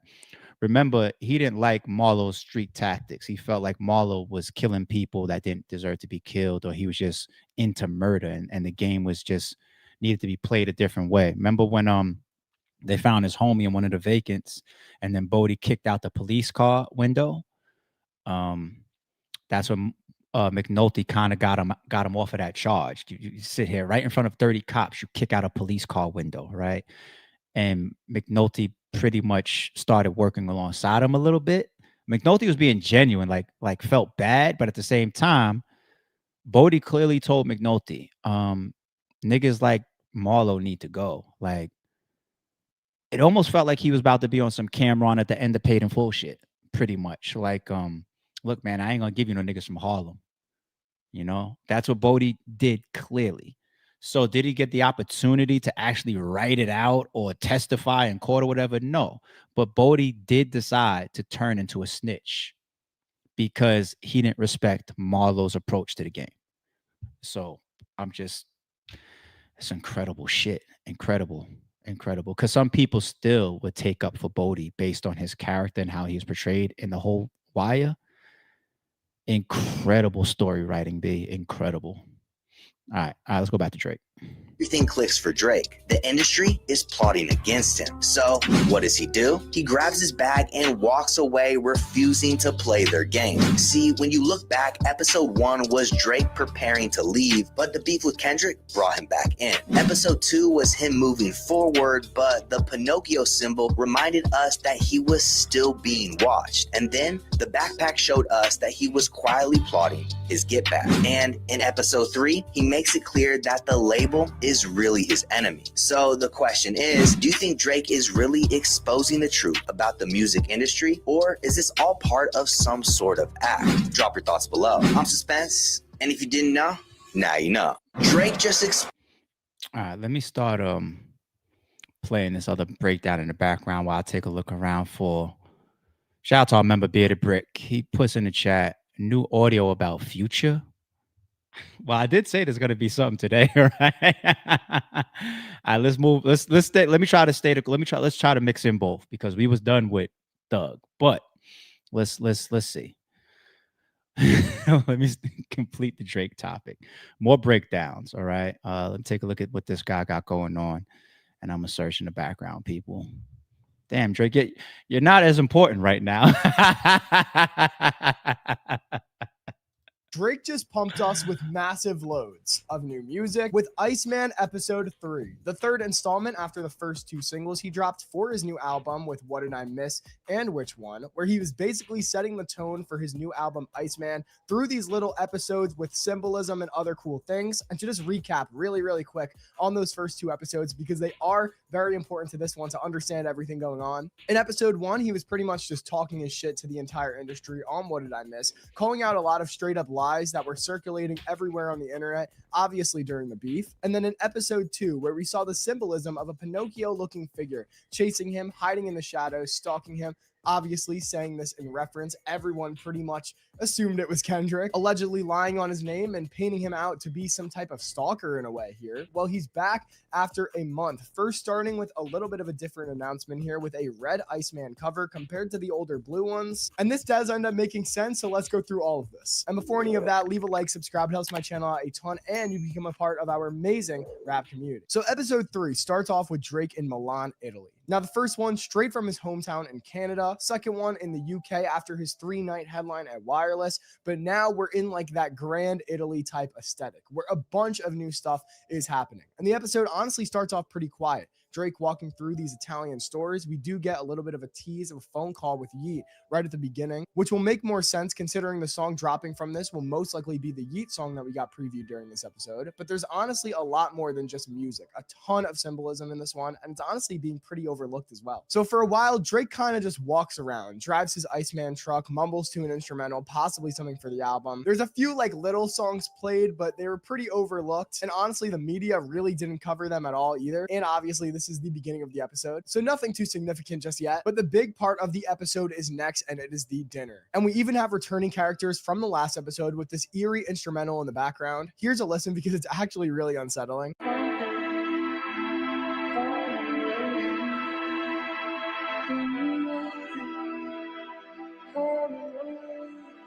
Now, maybe this is on the album, maybe it's Drake's Meet the Grams type response to everything that happened last summer. Who knows? We'll have to wait and see. But it is just something to keep in the back of our mind that this might be an instrumental that is used for Drake to talk his shit on IceMan. But back to the episode, someone does show up, and it's none other than Pinocchio. Now, like I said in the beginning, in episode 2, Pinocchio was stalking Drake, chasing him, kind of a caricature of Kendrick, obviously. And now instead of it just being one, there are 4 of them. One gets handed a bowl of this red liquid, probably symbolizing blood. And this also makes sense on why the episode 3 announcement post was all red. Pretty cool foreshadowing there. And they paint the word legacy on the table. And the word is fully written out. The Pinocchios, aka liars, start getting angry and throwing the ice cubes on their plates onto the legacy, trying to ruin it and melt it. Now it's pretty clear that this is Drake's legacy, but who are the Pinocchios? Well, we obviously know one is Kendrick for sure. That was a given. But the other ones might be other rappers, Metro, Future, different types of people that are puppets in the music industry. And I know a lot of people have said that one of the puppets, or Pinocchios, whatever you want to call them, could be UMG, but we'll see why later in this episode why UMG is not one of the Pinocchios. There's a lot of speculation. Obviously, we won't know for sure. Maybe in a future episode, we can see them take their masks off, or maybe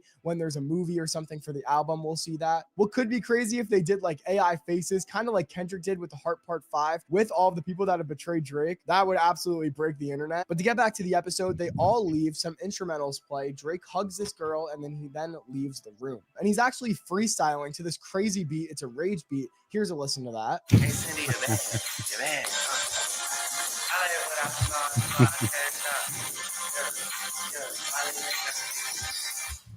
Molly will make her dance. Now, this freestyle does make sense later, so stay tuned. And after giving a little sneak peek for what is to come later, Drake gets back into the IceMan car, and we get a new song. Now, I don't think this is the official drop for the episode because we did get it released, and it has a completely different cover than all the other IceMan singles we've gotten. But it did get dropped officially. Drake, PND, and Cash Cobain, Somebody Loves Me remix. Now, Drake gets out of the car, and we are getting more views of Pinocchio in Italy. And this time, they are in all the places that Drake previously was. Maybe as a tell to be like, Drake was here first and you're late to the party type of thing. But in the background, we get some really cool instrumentals. Like Drake would slide like a motherfucker on these, bro. I'm keeping it 100. I don't want to be biased, but yeah, these beats are crazy.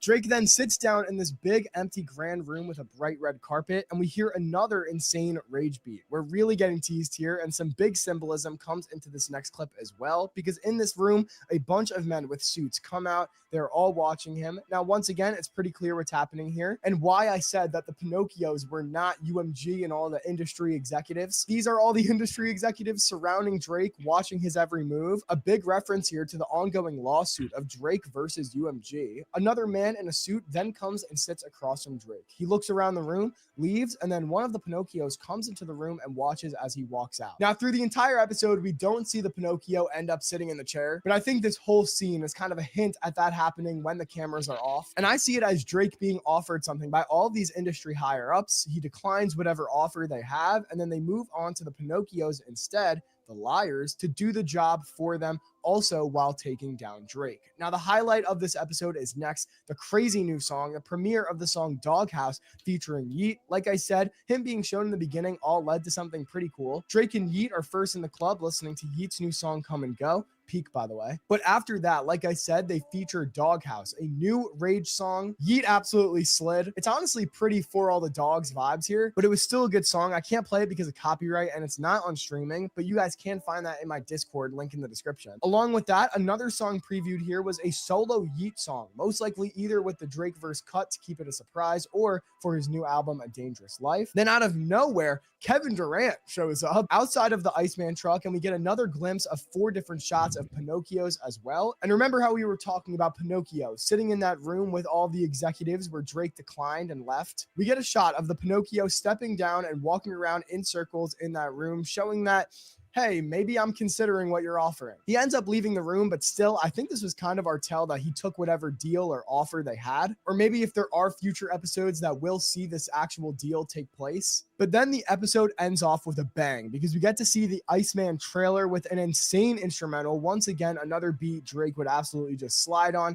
Here's a snippet of that trailer.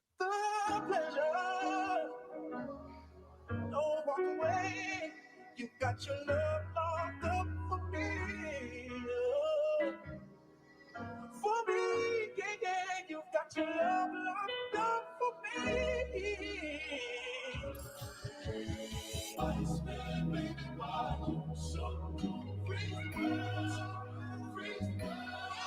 So yeah, it's very cool sounding. I'm very excited for everything to come, and it ends off with the Pinocchios looking to be robbing Drake. And obviously, this was the task that was set by all of those executives in that big red room. And everything closes off with a still saying IceMan and rest in peace, Armani. And I don't think this is any type of symbolism with his name here. He died very recently, so maybe this was just a tribute to him, especially considering that he is Italian and this episode did take place in Milan. I honestly wouldn't look too deep into it because he has passed away in the past 24 hours of recording this video. But yeah, that was the IceMan episode. This theme of Drake versus the executives is really, really cool. Kind of having everyone turn his back on them and him just doing whatever he wants and still succeeding. And I try not to stay biased, but this rollout is really cool. The symbolism is really cool. And yeah, I'm really excited for what's to come. Comment your opinions down below of everything that happened in this episode. Any theories?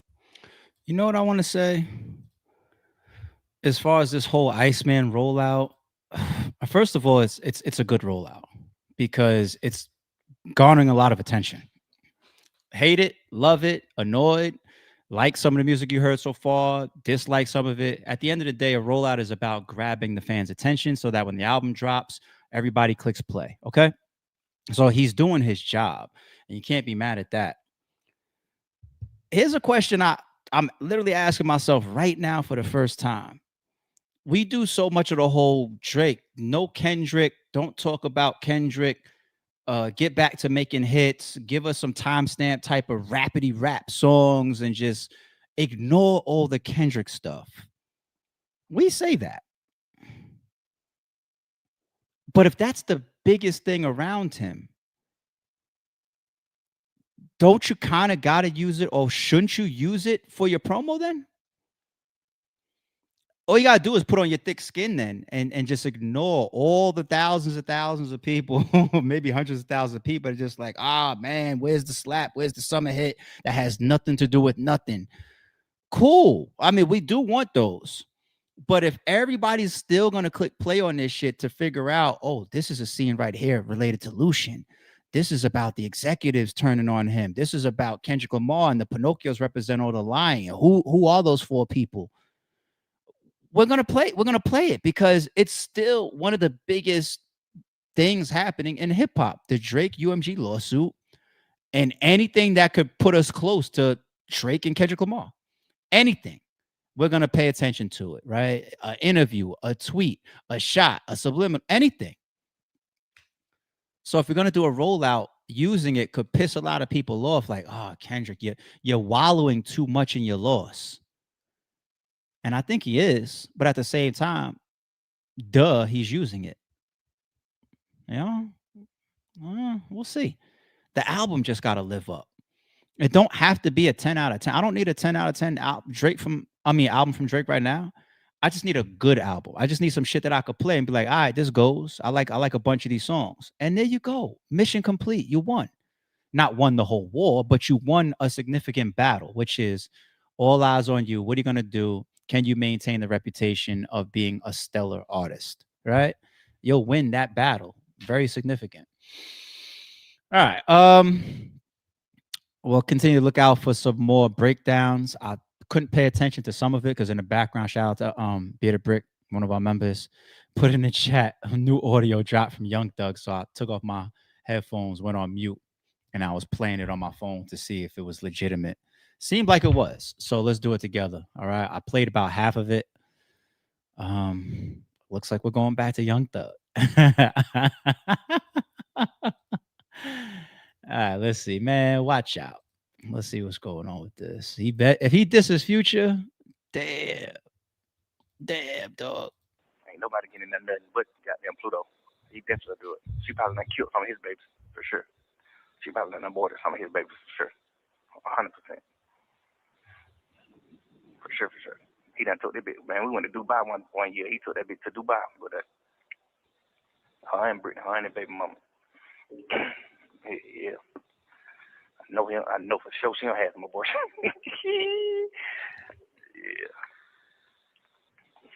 Yeah. And the other one, I heard he all the way burnt out.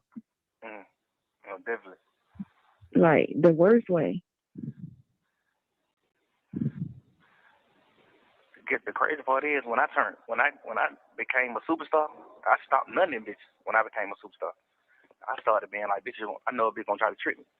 I stopped none of them hoes when I became a superstar. These niggas start none of them hoes when they become a superstar. I did it the backward way, like. Shit, that's how they get their money. I don't know. I know a lot of bitches that done aborted his kids for sure. Yeah, man. Like a lot too. For sure. Arabia did. That nigga nuts in Arabia, man. Tripping. What do he be thinking? I don't understand sometimes. Like, that can't come out of there. That shit said he ain't nigga like I can't come out of this motherfucker. Oh. Yeah.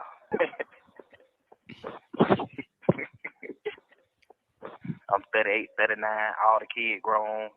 I'm just smack straight young shit and none of them hoes. Fuck it. Just I'm gonna play a rich shit. That shit it's really fire, but it ain't. It should be just like one or two girls like Bob Marley, you know. Bob Marley, well, he had a lot of baby mamas too, though. But he was more like a real father too, though. You know what I'm saying? Oh. Pluto got to like settle down and really just be with all the kids. Damn. People went looking at Bob Marley like, ew, you got 15 kids. You got 25 kids. I think Bob Marley got like 25 kids. People weren't looking at him like he was bad because he was like a real father. He was just like super there and just being a super that, being whatever the best he could be. So women, he wasn't like disgraceful to women. Women wanted to have his kids. Pluto is like, you pushing the P, bitches want to have your kids and shit too, but you still got to be like 100% locked in with the kids. You like 100% locked in with the bitches. That's the wrong way to go. By doing that and that. So, did you guys realize why this clip just dropped, people? I'll give y'all 10 seconds. I'll give y'all 10 seconds to realize why this clip just dropped. 10 seconds, chat. I'll give it to you and see if anybody nails it.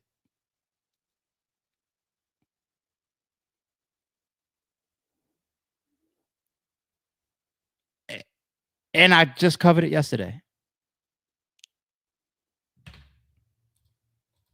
There you go.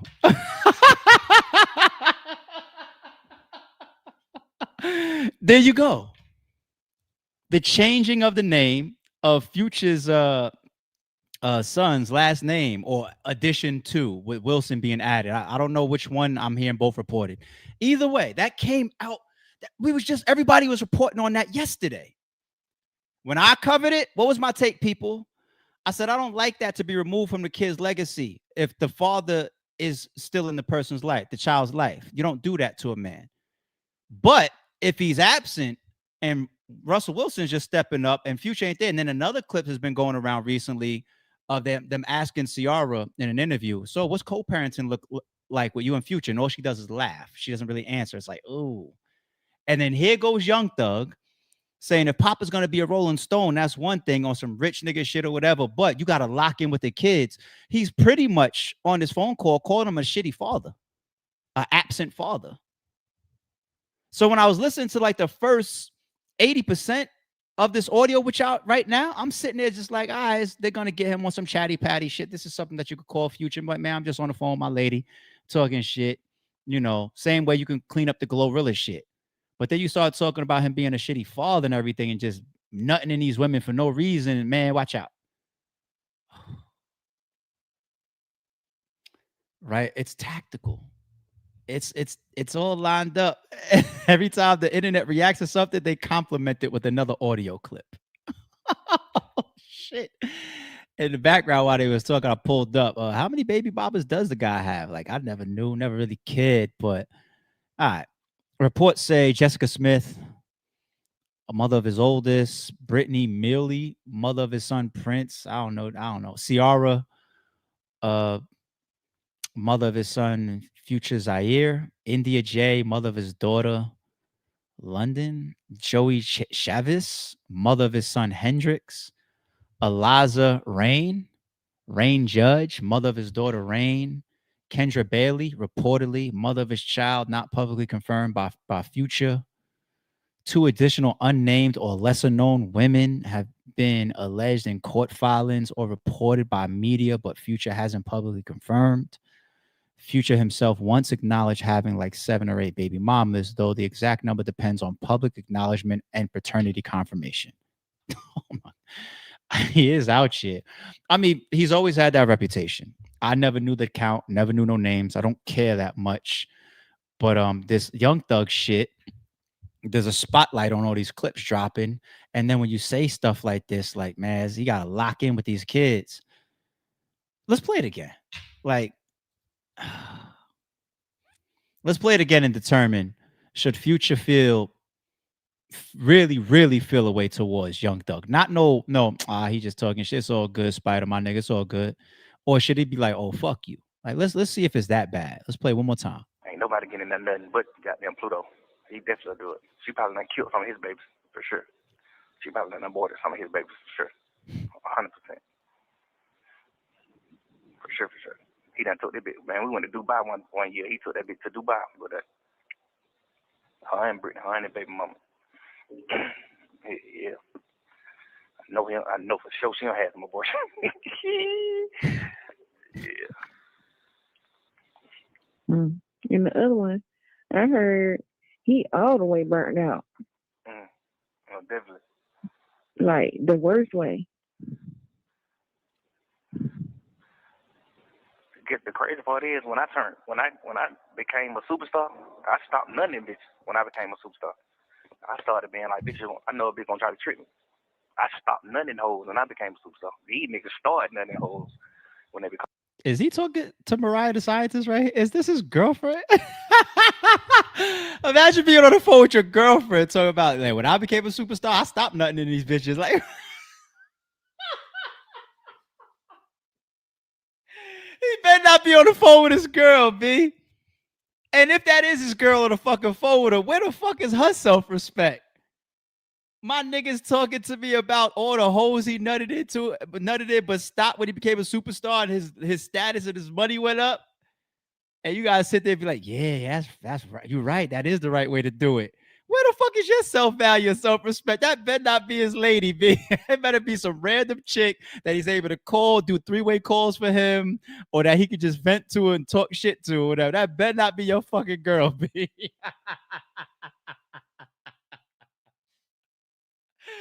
Yeah, that's wild. Get the fuck out of here. I'm a superstar. I did it the backward way. Like, I mean, shit, that's how they get their money. I don't know. I know a lot of bitches that done aborted his kids for sure. yeah, man, Like a lot too. for sure. Arabia did. That nigga nutted in Arabia, man. Tripping. What do he? Talking about the man's alleged abortions and shit. Damn. Who is this girl you talking to about this shit, man?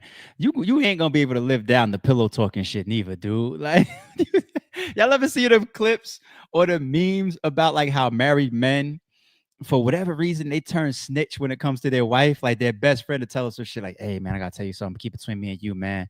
You know, I did something foul that, you know, towards my lady at home, whatever. And he's like, oh, word. And the first person he go run and tell is his wife.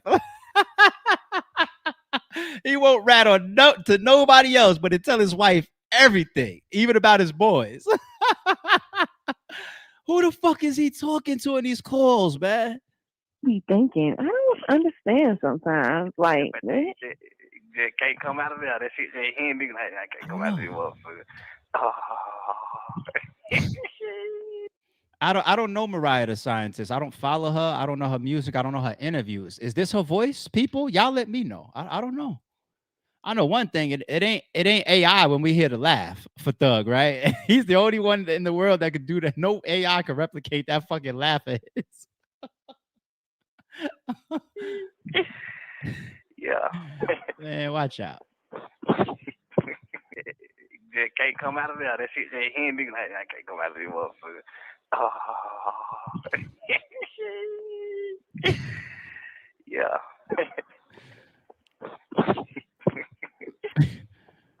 I'm 38, 39, all the kids grown. I'm just smack straight young shit and none of them hoes. Fuck it. Just I'm gonna play a rich shit. It's the father shit really, at the end, I think. It's really fire, but it ain't. It should be just like one or two girls like Bob Marley, you know. Bob Marley, well, he had a lot of baby mamas too, though. But he was more like a real father too, though. You know what I'm saying? Pluto got to like settle down and really just be with all the kids. People weren't looking at Bob Marley like, ew, you got 15 kids. You got 25 kids. I think Bob Marley got like 25 kids. People weren't looking at him like it was bad because he was like a real father. He was just like super there and just being a super dad, being whatever the best he could be.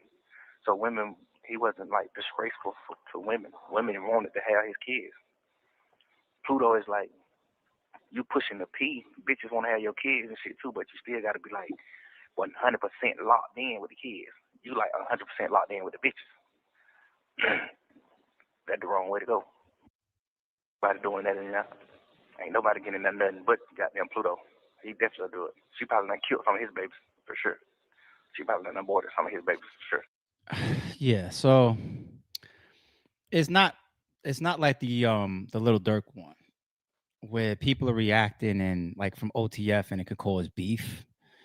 The QCP one I think causes beef. There's obviously a lot of people willing to ride for QCP. Look at Whack 100, all right? And then QCP starts responding saying like, nigga, use a rat. So he starts calling Young Thug a rat. The QCP one, the OTF related one, those are ones that could cause real street beef. The Glorilla one, the Lil Baby one is divide and conquer, right? The whole thing about the business and how he told Lil Baby to get away from QCP and he probably didn't give him no money, whatever. Could clean that up like, hey, Wham, you know, I'm just mad that I feel like you should have been paid for that deal that QCP did out of that 300 million. There's some of them is divide and conquer. Some of them can literally cause some beef in the street. And ones like this one, I feel is the chatty patty shit that they're doing to him. But the end of it is the only piece of it that I feel like if you're Future, you feel a small way, you know, because he starts going in a direction of pretty much calling him like an absent father, right? And then you got the Ciara shit that just came out, and that's the whole point of it. Like, change the boy's last name. You're not supposed to do that to a father that's present. And then here goes the clip of fucking Young Thug calling him an absent father. All right. All right. Let's see what tomorrow holds. All right, let me get back to the flow of the stream. Damn. At least y'all see here, we can go off track. We can go off script. We live. We does this. Shout out to the whole chat. I saw it once or twice a day, and then Bearded Brick kind of confirmed it. Like, nah, there's a new audio out. We'll do it live. If it drops while we're here, we'll go off track. It's all good. I'm not scripted. Yeah, I mean, I got the topics that I want us to cover for the day, but we'll do it. So shout out to the chat, man. It's good for y'all to stay on point like that too. And if something like that is that relevant, breaking news or whatever, let me know in the chat. Blow it up. Let it be green like a member, or let it be a quick soup. I don't care if it's a 25-cent soup. It's about it being bold so I could see it, right? And when I could see it and I read something like that, like, oh, a bunch of people just telling me Future and Young Thug, whatever. All right, I'll do the homework real quick. We'll do it live together. Break it down live. It's all good. All right, but back on track. Dame Dash. Shitty transition, but fuck it. Dave Dash, man. Reports are coming out. Dame Dash has filed for bankruptcy while facing over $25 million in debt tied to unpaid taxes. That's such a big number, man. Dame Dash has filed for bankruptcy, yada, yada, yada. A notice of bankruptcy stay was filed in the Southern District of New York court, confirming that Dame Dash for Chapter 7 bankruptcy in the bankruptcy court for the Middle District of Florida. The Rockefeller Records co-founder reportedly has no income and just $4,350 of personal property. His belongings include a $500 cell phone, $2,500 in jewelry, clothing, 2 firearms, and $100 in cash. $5,200 is a total of his monthly expenses. Dame apparently has over $25 million in debt, including back taxes, $8.7 million owed to New York State. Taxes is what the Uncle Sam is one thing you just can't get around, man. You just can't get around that, man. They will come and take your crib. They will auction off all your furniture, everything, you know, and the IRS. And then you got a $9.65 million to New York State Department of Taxation and Finance, $5.79 million to Los Angeles County, and $3.5 million to the New Jersey Division of Taxation. As I'm reading this, I got some things I feel about this here, man. So some of the reports that we did this year, the people that he owes and he lost civil suits to, that's one thing. Let's say he's lawyering up. He feels like, hey, this violation of the script is really my script. They won. They had better presentation in court, or he didn't show up, or whatever. You know, you could look at that stuff however you want to look at it. The taxes is, where do you go other than just saying irresponsible? How do I look at the taxes any other way than irresponsible? And we're seeing different states, which is like, I'm not saying allegedly he's bouncing around to try to get away from his taxes, but to build up $8.7 million in New York State, and it could be because you just have properties and mailing addresses in these different places and you're paying tax. I don't know. Yeah, you're earning money out of these states and you have properties and assets or whatever in these states. So it could be that. I'm not trying to say you're doing a race, but New York State, 965, right? Los Angeles, 579. New Jersey, 35. All this shit totaling up, though, he's got over $25 million in debt when it comes to like taxes. Just taxes, not your civil suits. You cannot make money and think Uncle Sam doesn't want their piece. That's just... Y'all, we could play all these different games in the streets that y'all want to play to try to get ahead. I understand life ain't easy, man, but don't play with your taxes, people.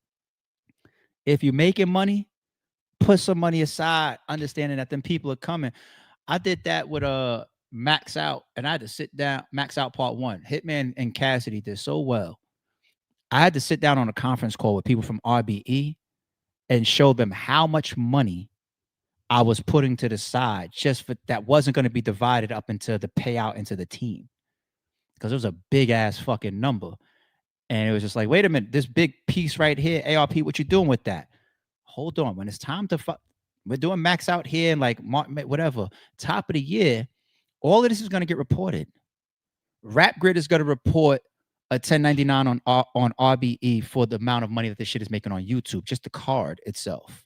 Just, you know what I'm saying? And then the whole rest of the year on YouTube. Quarter Lab is sending a 1099 reporting the pay-per-view sales and the VOD sales. PayPal is sending reports and metrics to IRS related to the RBE business account as well. It's not even, you can't hide this shit. Because if they don't report it, then Uncle Sam asks them for the money. And they gotta say, no, I didn't keep this $10. I paid this to RBE because that was their revenue net profit from their pay-per-view sale as our client for that pay-per-view event. They got to show it. So then it's not no snitching, nothing like that. They got to report it, which means I got to report it. There's no way around this shit, you know? I had to put that big ass piece of money to the side, knowing that no. We're not going to go spend all this money and be like, yo, max out, man, that face off really went crazy, huh? And then when it's time to file your taxes, it's like, huh? No, they want their piece, B. You got to do it. It's part of being responsible. You got to do it. To build up that much back taxes in that many states, you got nowhere to look but in the mirror, you know? Now, I will say, I'm not going to pull up the definition of Chapter 7 because there's different levels of bankruptcy that you could file. I forget the details of Chapter 7. But sometimes people file bankruptcy merely to protect the assets that they have. But him going on the record here and saying his belongings is $500 for a phone or whatever, all this shit totaling only to $5,200. So I don't believe that, right? I think we saw from the interview that he did when he had the red bandana around his face and all that. He's talking about the family office. He's been dealing with this stuff for years. So what he's been doing is trying to find ways to himself not be, I guess, shown to have certain assets or money. And I think we read some paperwork that showed they even went after his wife. Like, no. You're not going to put this business or this company or Dame Dash Film Studio, hypothetically, like allegedly, in your wife's name, and then you get away with it. No, we saw his wife come up in some of that past paperwork, right? So him get these reports getting to $5,200. I think this is the type of stuff that's been getting him in trouble. You're not trying to show some of your earnings, maybe because you want people to believe that you don't have it. And I don't think he has anywhere near to what he used to have, but he damn sure got more than $5,200. Come on, people. It's Dame Dash. Because he's got somewhere in his house one watch that costs more than that. One chain, one bracelet that costs more than that. All right? There's no fucking way he's got only $2,500 in jewelry, because that means if you have one ring, one watch, or one bracelet, or one chain, they're fake then. Right? He's probably got more than $5,200 in these earrings right here in this fucking picture. So I'm giving him way more credit than that. But at the same time, you get in trouble for that type of shit. So if he's going through this elaborate plan and the family office, all these things of trying to hide businesses and hide money, you know, I could sit down here live and see through some of that shit. What do you think them people that want this whole $25 million in back taxes, what do you think they're going to do? They're going to subpoena. They're going to do warrants. They're going to try to get bank account information. Didn't we see that reported too? He wasn't, in one of his civil suits, allegedly, he wasn't turning over his bank account information. Why? Because he just didn't want people to see the money that was there, allegedly. If I could look into this shit just by pulling this article up and then using my brain, then people's going to be on your heels. And they probably have been all these years. 25 million? Who the fuck don't want that? Yeah. I could lighten the news a little bit for Dame. In other Dame news, I didn't see this as a part of the full segment that dropped when we said, yo, he kind of ethered Cam. But this is funny too, that dropped this piece. I saw Snoop Dogg on your show, and he said, "What's my motherfucking name?" And you sang the girl part. You said, "Pause, Snoop Doggy Dog." If no one sees you around you, tilted brim, what's my motherfucking name? Snoop Doggy Dog. If no one teased you around you for that, then that's like normal shit. And if you get mad at the jokes, that's not fair, bro. Stay Harlem about it. If you want to do shit like that, let niggas laugh. Yo, if you gonna do shit like that, Dave. So that was hilarious. That was hilarious. To put that on Cam, that little shot right there. But Dame, one thing that we see through as well is you're not gonna use some of this stuff as a scapegoat. Y'all don't fuck with each other. And exposing somebody is exposing somebody. Ranking on somebody, making them look like a bad person, a shitty person, a scary person, a pussy, whatever, all the type of things that he's been doing. Like in that last joint where he was like, yo, you're non-confrontational. And remember, you didn't even want to talk to me about that dude that punched you in your face. You can't then hide behind, oh, keep it Harlem. We're just joking. No, it's not a joke. You're on the internet telling all my fans about, you know, how I showed up to this movie set, or how I did you wrong, or how I tucked some money, or how I ran my mouth about the Rockefeller presidency conversation, which makes me the beginning of the Rockefeller breakup. People could take issue with me for that. So you can't hide behind it's just jokes, team. All right. And this is why it is what it is when Cam slaps you back. It is what it is. And look at that. That was a bar on accident. It is what it is, for real. All right. I got two more for y'all. I take no issue, man. Like, once again, respectfully. Okay. Let me preface by saying that.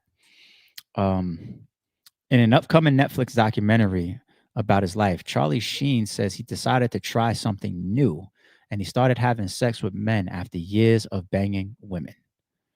According to People, Charlie explains it like this in the doc. I flipped the menu over. The interviewer then asked Charlie how it feels to talk publicly about having sex with men for the first time. And he responds, liberating. It's fucking liberating. Okay. Charlie claims he started having sex with men when he was in throes of drug addiction, namely when he was smoking crack. Okay.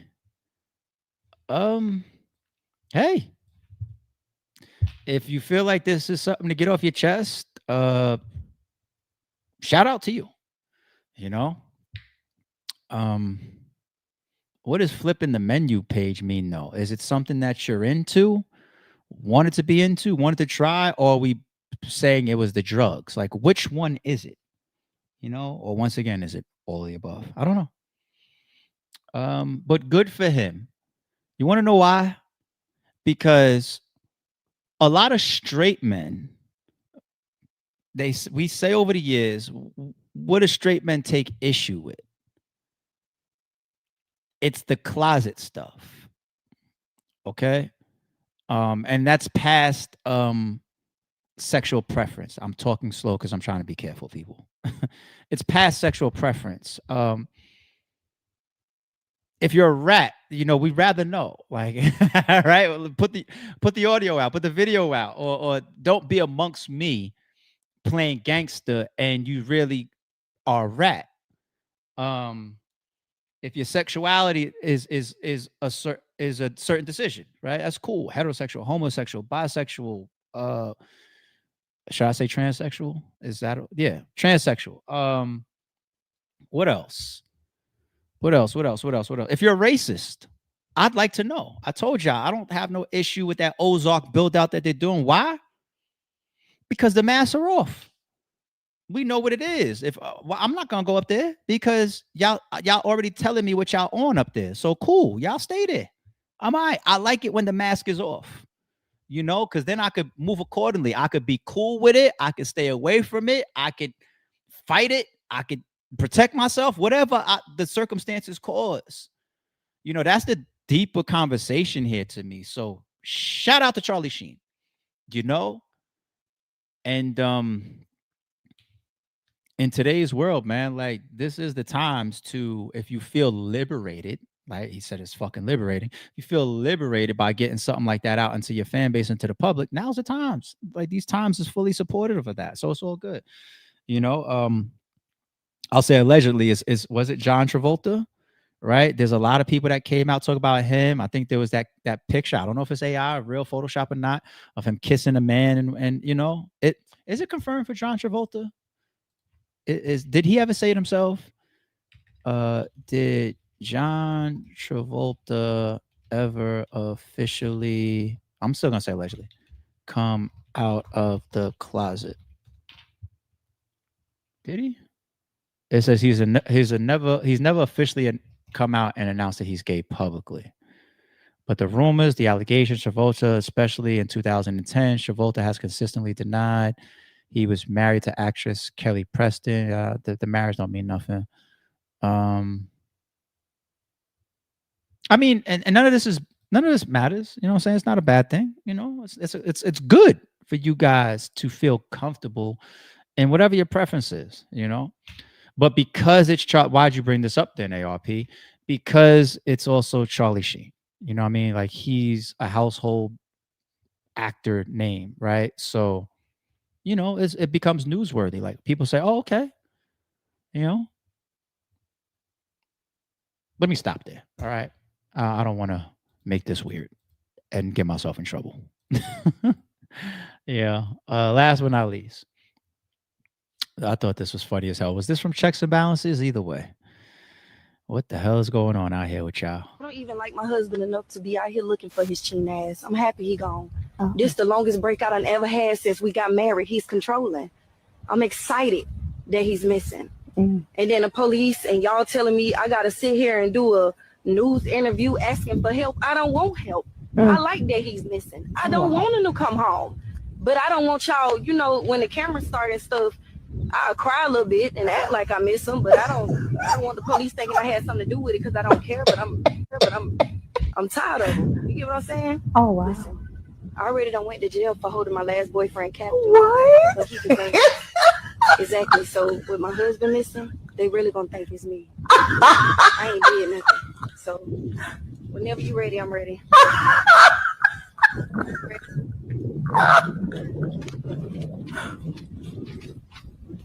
If anybody has seen my I don't cry so much my tears won't even start falling out my eyes. Baby, if you listening to this, if you hear this from anywhere, please come home, y'all. Please let my man free. I love my husband. I heard somebody say it's live. This live? It's been live the whole time?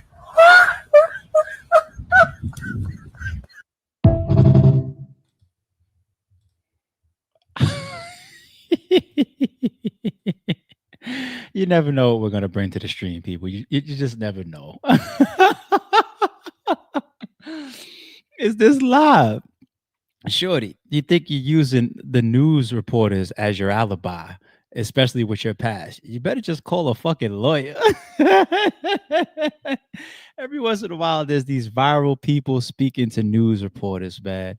I think one of the most viral ones that I remember. Chat, let me know if you remember this. How old are you? Let me see if you're as old as me. Remember the hide your kids, hide your wife guy? I think I can remember his name. Is it Anton Dotson? Antoine Dotson? Was that his shit? Antoine Dotson. Yo, I think they gave him a spot like on the Grammys or something, right? If I just type in hide your kids, hide your wife, I bet you it comes up. There you go. I remember his name, Anton Dotson. They put him on award shows and all types of shit. Hide your kids, hide your wife. They made songs out of it.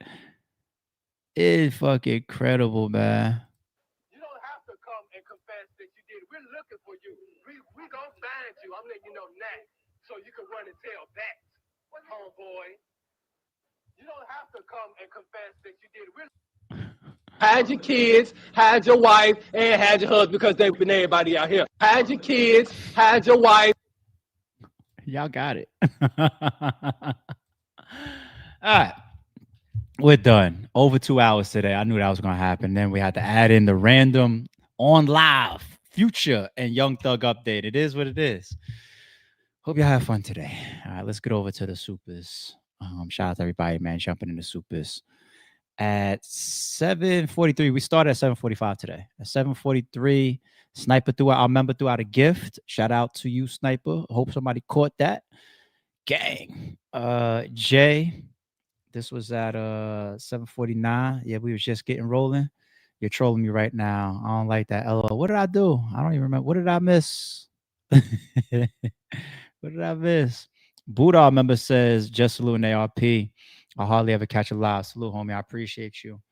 I always say it. I don't want to sound like a broken record, but you just never know when there's new people on the stream, different people in different time zones. Even the playbacks, people that aren't live, but see a playback and be like, hey, I kind of want to join the live with everybody in the chat and everything. Monday through Friday, 6 a.m. Eastern. Saturday and Sunday, we are here in the morning, but it's not a set time. So today we got on at 7:45. Tomorrow, I wouldn't be surprised if it's similar because I don't got no plans tonight. I'll be home. I ain't going nowhere. So I'll probably be up early tomorrow as well. All right. But Monday through Friday, set locked in time, 6 a.m. Eastern, homie. So if you want to be here live, definitely. But it's all good. Appreciate the support either way, G. We got Jay back says Brian Steele has to be disappointed, but enjoying the money. The reason why I agree with that he could be disappointed is because Brian Steele does come off like a lawyer that actually gives a shit. You know, you got to assume that 95% of them don't, you know, it's a job. And they probably are even trained to not take certain things too personal. Like you can get attached to your clients. Like, damn, I really thought he was innocent. Or damn, I really like the person. I really like the guy. You know, they probably got to train themselves to experience to not take it so personal. Think about like a doctor, right? Think about a surgeon. Think about somebody that works in like a cancer patient wing, right? You're probably sad all day unless you can slightly disconnect, you know, to a degree. Then you come home every day sad, like, damn, a fucking kid walked in here that was diagnosed, you know? I'm getting goosebumps thinking about it. But yeah, I'm the reference king. My bad. I'm not going off on the side. I'm just referencing. But Brian Steele comes off like a guy that really, really cares. And yeah, on the money side of your comment, go ahead and get your ass locked back up. I worked magic for you. You want to go back so bad? I'm sure you and a bunch of your rich rapper friends would love to send me a couple more $1 million. Hey, and this time it won't even hurt my reputation if you lose. All right. They'll just say, nigga, you should have sat down, just like OJ. You got out and you just kept on and you did a bunch of shit that you shouldn't have been doing. It is what it is. Jay again says, oh no, my bad. We did that one. Butta sent out a gift as well. Appreciate that, G. Hope somebody caught that one. That one went out at 8:06. Jay's back says Doug goes to Chuck E. Cheese with his kids and yells at the mascot he's a rat. That's what's gonna continue to kill him, man. Like he's gonna have his fan base that ain't going nowhere. I like the song that just dropped, and he's clearly on there calling people a rat. You see the thumbnail? There's gonna people that's gonna ride with him. There's gonna be millions of people that probably ride with him, for all I know. Millions of fans, for all I know, right? But then you're gonna have a whole crop of people that's like, that's hypocrisy, dude. You can't go crazy on Gunna for saying yes, ma'am, and your words in your own audio, the yes, ma'am shit. I was talking to 21, and you told them 2 hours of shit. 2 hours of shit, putting them on certain trails with Baby and Lil Wayne's beef and shit. You crossed the line. You crossed the line, G. So the hypocrisy will forever follow him. It just depends who you talk to. If you ask academics, it'd be like, well, that's different. You talk to the Cosmo the judge, he'll try, right? Capo says, grant ascension to the Brick family. ARP. What is WTW again? I'm tripping. Why is my internet acronyms dropping real quick? I'm tripping, my bad. I was in the bushes to see how it is in here. I don't see why people like it here.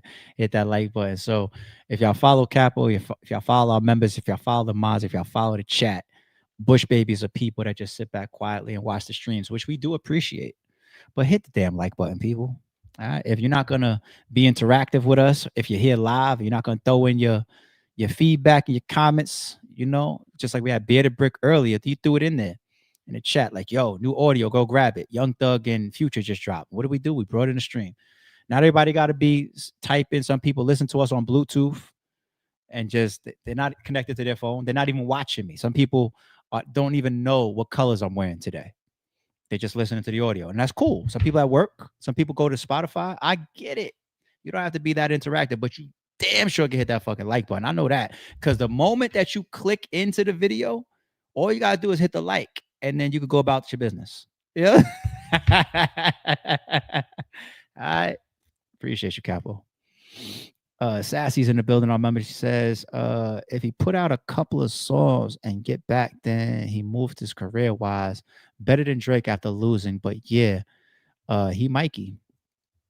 When the stream first cut on, I said, just my personal opinion, I like Young Thug song that dropped yesterday, the closing arguments, I like it more than any song Drake has dropped ever since Family Matters. Maybe you think it's a wild take. I listened to closing arguments at least 7-8 times. I like it. I like when the beat changes. I think it's catchy, and I think the more I played it, the more catchy it got to me. I like it a lot. It is what it is.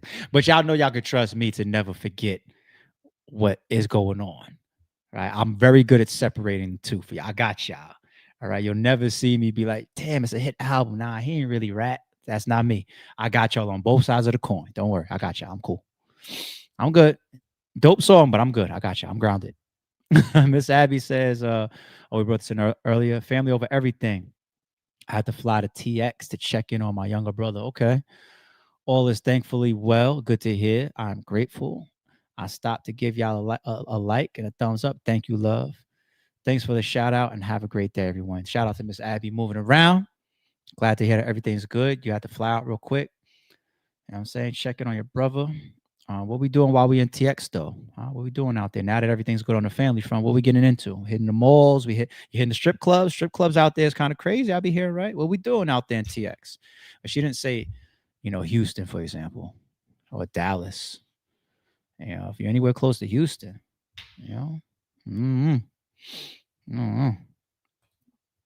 Capo says ARP was the better album. Confessions of 12 Play. So yeah, I put up the hand sign earlier while we were streaming. 12 Play. When you say Confessions, I assume you mean Confessions of Fire, right? It's 12 Play, dude. Come on, man. Come on. He's the king. Whether some people like it or not, he's the king. Capo says, Bush Babies, come out. Hit that like button. Yeah, we just talked to y'all. Definitely. Nikita says, y'all hit that like and share. Share the stream and join the green team. Yes, the likes is the easiest, right?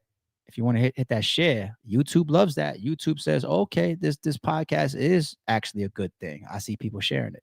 Get a share for us, man, if you're really a part of the movement.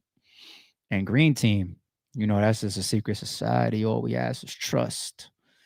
Speaking of green team, should I do I shouldn't say what it is.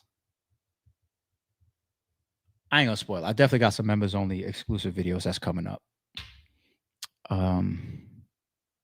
Yeah. Okay. I ain't gonna spoil it. This was the Wire super that we talked about earlier. I had to stop everything for the Wire. Shout out to Craig. Bearded Brick, this is when we had to go left and say, hold on, let's pull the new audio up. So we covered that. Appreciate you, Bearded Brick. Thank you. Jay says, stop teasing. Stop teasing me. I can change your life so easily. I keep begging you to stay, but you're leaving me. Damn, I forget the song. I know this. I think I know the 6. The 6 is either gonna be for Drake or it's gonna be for me. But I forget what this is at 9:05. I forget what you got me on this lyric, love. You got me on that one. You win. I be needing the melody sometimes, and then I'm gone. Remember, Nikita says, ARP, I liked your breakdown yesterday. That's what we was doing to Drake breakdown videos that started to come out. I was just trolling the shit out of that video yesterday when I did it, y'all. It was like a 7-minute clip of me just narrating bullshit because I'm so frustrated how cryptic these motherfuckers can be. It's fun to an extent, The rewind and find this more defined element is cool. Even in punchlines and music, it's dope. I love it. But when you got a 90-minute video and the whole thing is some secret, and then it's not like these people ever come out and explain it themselves. I feel like they leak information. Some of it is obvious. Some of it gets figured out by smart people on the internet as well.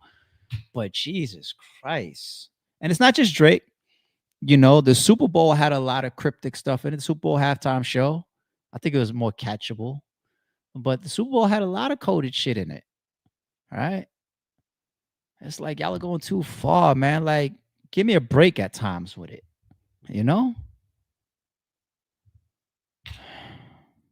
Shout out to Kendrick. I feel like that's one of the things he did when he dropped Meet the Grams. He said, no more double, triple, or quadruple entendres. Play Meet the Grams. From an artistry standpoint, not a single punchline.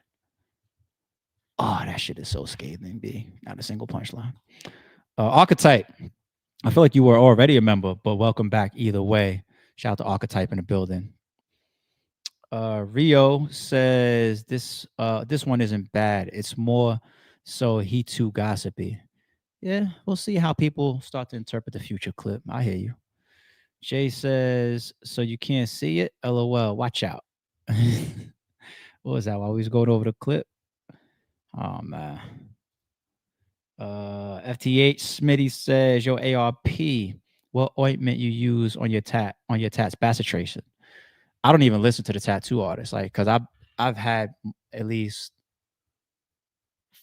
five different tattoo artists, right? I got a lot of work done from one particular artist.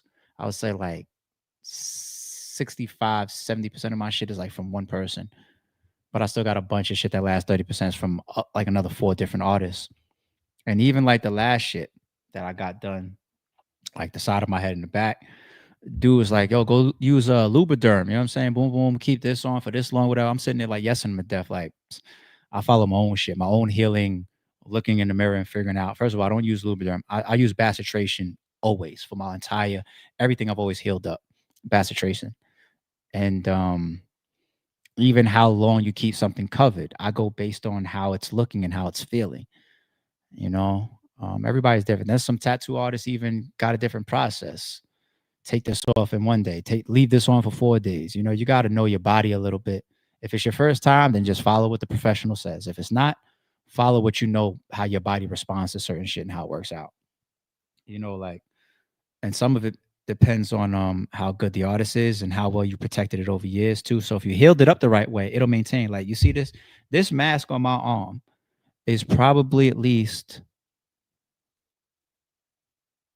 15 to 20 years old. You know what I'm saying? But it's still lush. And I'm not a guy that uses sunblock every time I go outside. I use sunblock pretty much only when I'm on vacation. Right? To be like if I'm on a beach and shit, like really just sitting under the sunbeam all day long or some shit. Other than that, if I step outside right now to play some basketball, I'm gonna be like, hold on, let me put on my sun. That's not how I've been over the years. You know, like this. Like areas like this is right there for the sun. It's not like some of this shit where at least you're wearing a shirt most of your life, right? When you're outside, you're walking around with a shirt more than you're walking around shirtless outside. So okay, the sun's not hitting it, cool. But what about shit like this? What about wear short sleeves a lot? What about your forearms? You know what I'm saying? They're getting hit by the sun. How much during the year? So if you heal it the right way, you'll be all right.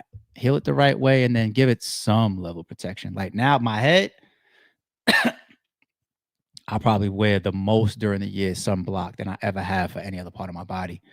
You know what I'm saying? Because, you know, your skull right there is just the rest of your body from a shadowing standpoint. I don't want to get too technical, but yeah, I'm definitely going to continue to protect that as much as possible. What else we got going on? Butta says, again, salute ARP. If you've never checked it out, Marv 1 has some classic albums, and B. The God's album, Synergy, speaks on his exit on the Thirst. Really? I'm going to play that as soon as the stream drops. I've never listened to a B. album, but now that I know that there is one, I will. And Marv, shout out to Marv as well. Hold on. B. Let me pull it up so I don't forget. B. Synergy. And you said it's a song called The Thirst.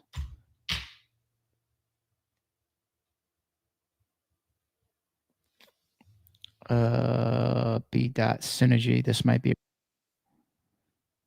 it. Synergy from 2020. Let me see if I can see a track list. I'll find it. Good looking, G. I do want to hear that. I want to hear what he says about leaving.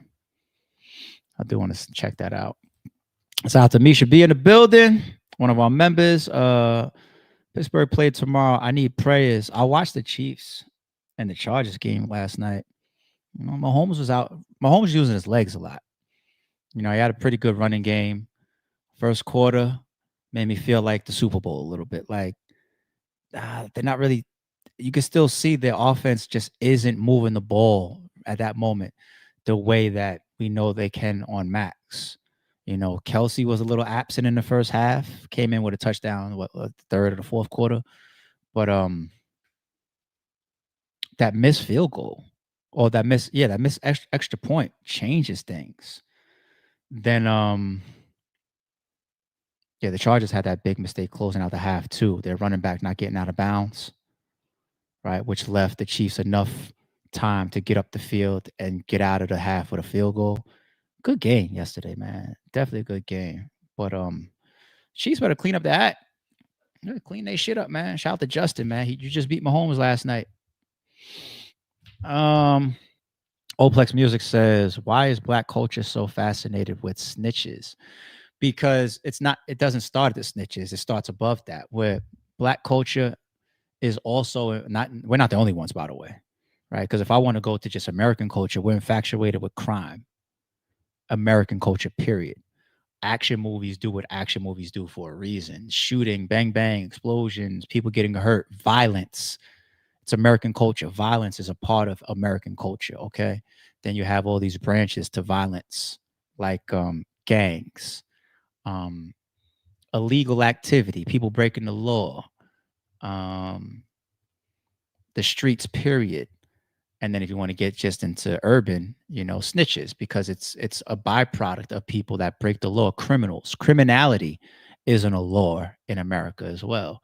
And then criminality from a culture standpoint is also a big part of hip hop music, criminality, right? So, it's a very, very short-winded answer, but it's not just the snitches. It's all those pieces above it that play into it. Capo says, just pull up the track list real quick. LOL. I'm gonna pull it up. I'm gonna play the album. Ethan Johnson's been a member for 23 months. 23 of them things. Super OG. Ratlanta is spiraling out of control. It's tough right now, B. It's tough. I do want us to follow up on that. What Gotti said about YF and Lucci. Checks and balances. We gotta follow up on that one. That'll break the internet a little bit too, right? Take a look at it. FTH Smitty says, you heard of Mad Rabbit? No. I'm gonna try that after today. I'm going to get the side of my face done. Oh, yeah, we're gonna need some pictures for that one, homie. But yeah, I got a lot of ink too. Appreciate you for responding anytime. So Mad Rabbit, you saying that? I'm assuming that it's a numbing cream. I put a video on my Instagram. It's definitely on one of the streams. I talked about numbing cream. I talked about the story. I don't need these anymore. I talked about the story. Damn, shit just got mad loud. I talked about the story of why I didn't get numbing cream for the sides, right? And I pulled up on my tattoo artist. So when I went to him a couple days before to finalize the sketch that he drew up to match the idea, he doesn't have any head tattoos, but he told me, he was like, people say the head is the worst pain zone area for tattooing. And I was like, damn. He was like, I just want to let you know. And he's trying to forewarn me, because if I get in there and I got to tap out, I'm fucking up his time and I'm fucking up his money, right? Because I schedule him for the whole day pretty much. I did my homework he gave me some suggestions of popular numbing cream. I went back to the crib. I did some homework. I made a fourth quarter decision not to fuck with it, because I saw things like, one, skin burning and extreme skin irritation because of the ingredients in numbing cream. Two, there are literally people that have seizures from numbing cream. And three, there are also a lot of people that once it seeps into their bloodstream, they faint. So I said, with all the ink that I got across my whole fucking body, I got a pretty decent pain tolerance to tattooing. I'm not risking those three things. And I just called an executive decision last minute, fourth quarter, and said, nope, no numbing cream for me. Now, the sides that I did and this and all that, it actually was cool. It doesn't even pass the pain of like my sternum, the elbow. The stomach was my worst up until that point. The spine was worse than that to me. Close by the armpit, underneath the arm. Those areas like that was all worse to me than the sides of my head and, this area. But when I went back and I did the rear, that became number one. That became number one. If I knew it was that bad, I probably would have scheduled him for 2 sessions. But my schedule and his schedule is so bugged out that it takes us like months sometimes to get on the same page. So I ended up just gutting it out. I took like 5 breaks while doing the back. It's the first tattoo I ever requested breaks ever. And I've been getting tatted since my first tattoo I got done when I was 17 years old in Manhattan illegally. You know what I'm saying? Like illegally, like it's supposed to be 18 and up or like have parental guidance. It was some Asian dude right off of Canal Street in the back of like a sneaker or whatever shop, whatever. He was doing tattoos and he did it for me. But anyway, I've been getting tatted my whole life, it feels like. And I never, in the midst of getting inked over all these years, had to say, hold on. I need a 5-10 minute break until a couple weeks ago when I did the back of my head. Worst pain ever that I would never sign up to do. I don't know if it was just me. I don't know if it's the way my nerve endings are in the back of my head. Maybe other people be like, it wasn't that bad for me. I don't know. But I'm experienced with ink because I got shit everywhere. So for me, the rear of the stomach was always my worst. And I say it was like double, triple the pain of my stomach. It was bad, B. It was fucking bad. I still wouldn't have done numbing cream, but I would have broke it into 2 sessions. But I'm glad it's over now. Fuck it. It's over. It's over. So I say that to you, homie, to say shout out to you. But whatever numbing cream you're gonna use, if you're using if that's what you mean by this mad rabbit, look it up. I ain't trying to scare you. Look it up. Do some research on it. There's some ingredients in numbing cream that people have some pretty bad effects to, and everybody's different. But it's worth me saying that and you taking a look just to make sure you feel comfortable with this shit. I know there's thousands of people using numbing cream, but just be careful. I mean, DM me the picture of that, G. When it's over, if you want, we'll pull it up on stream, man. See what Mr. Smitty got on his face. I'm never getting it. If you want to consider this my face, then cool. But that's as far over as I come. I ain't gonna end up no teardrop, none on my eyes, none on my cheek, foot, and I'm cool. I'm never gonna come over like this ever. I've always wanted to do the whole front of my throat, but for business reasons and meetings and certain rooms that I be in at times and whatnot, and also corporate America, I never did it. The reason why I did this is because I literally marked it off as it's the spot that I put on a shirt, a college shirt. I buttoned it up, I put on a tie, and then I marked it and I said, don't go above that. And that's what I used as my measure. So that, if I ever wanted to cover that up even, and the same thing goes in my arms. I only went up to where I can cover, a button-up t-shirt, a button-up shirt if I wanted to. Now, you ask me, okay, ARP, you finally broke out of all of that. You can't hide all your ink if you want to walk into a $1 billion business meeting because now you got your fucking head tattooed and shit, right? And I'm not wearing hats in meetings, right? So what is my excuse for that? I don't think I'm ever going to cross this example. I hope I'm not putting a bad spot like that. But if it was a meeting that I had to be in where I felt like my ink on my head would change how I am perceived, I might just have to do what some of them fucking raver motherfuckers is doing and put the makeup on and shit on the back. I might just have to do that then. I don't foresee myself being in any of those situations, but it could happen. It could happen. It could happen. And so I rolled the dice for myself and said, I don't think that's going to happen too much in my life. Fuck it. It's time for me to go up here. Right. But I'm going to leave this alone. And I'm going to leave my face alone. And I'm probably not going to do my hands either. If I did my hands, it would be here. And it would maybe be the web, right? Like something right here, like either symbolism or small wording. I would never do all of this. And I would never do how people run it across their fingers, like skeleton and all that type of stuff. I'm leaving those alone. Hands, face, front of my throat. As much as I want to do that, I'm leaving it alone. All right. That was ink conversation for all my ink heads. A healing ointment. Okay, cool. So at least we still share the knowledge for everybody as far as numbing cream. People be careful. But healing ointment, cool. You know, if you used it before, people co-sign it, do some homework on it, pull it up, then go by all means. But my whole life, I just use Bacitration, man. Real talk. And for me also, less is more, right? The first day, maybe 2 days, thicker healing ointment. After that, super thin, super thin. Allow it to get as much air, let it breathe a little bit. You don't drown it. You know, after like day 1, day 2. The only reason for like day 1 and day 2 that I've ever like used a thicker layer of healing ointment is because that's when you see all the peeling, you know, like the thick scabbing and everything. You don't mind it, you know, being a little bit thicker. But after that, they say less is more.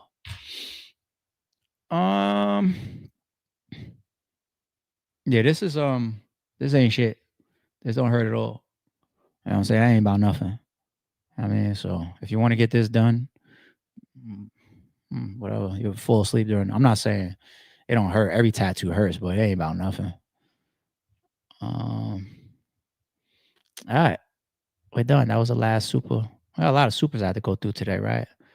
It says 28 of them things over here today. So shout out to y'all. I'm gonna leave here with something. I'm gonna leave here. So I saw that clip the other day from Denzel. It says his name is actually pronounced Dezel, but because him and his father have the same name, his mother then said, "I'm just gonna call you Denzel." Saw that the other day. Yeah, I've always been an Ink baby, man. I always loved it. I ain't got no beef with Aquaphor, McChilson. I use Aquaphor, certain shit. All right, can we get up out of here? We done? 2:30. One of our longer streams normally. All right, let's run now. If there's any other breaking news that's super duper, you know that's rare for us, right? It's got to be something crazy to bring us back. If not, I'll see y'all bright and early in the morning. Y'all enjoy the rest of y'all day and be safe. You know how it go. It's your boy. Don't confuse silence with work ethic. I'm a boss making decisions, my first fetish. The verse cherished is perfect, that's a reverse blemish. I dropped it, connected the block, learn Tetris. This is the Sorry Street Podcast. Welcome to the house of. And shout out to the members. Without, I think still got a gun.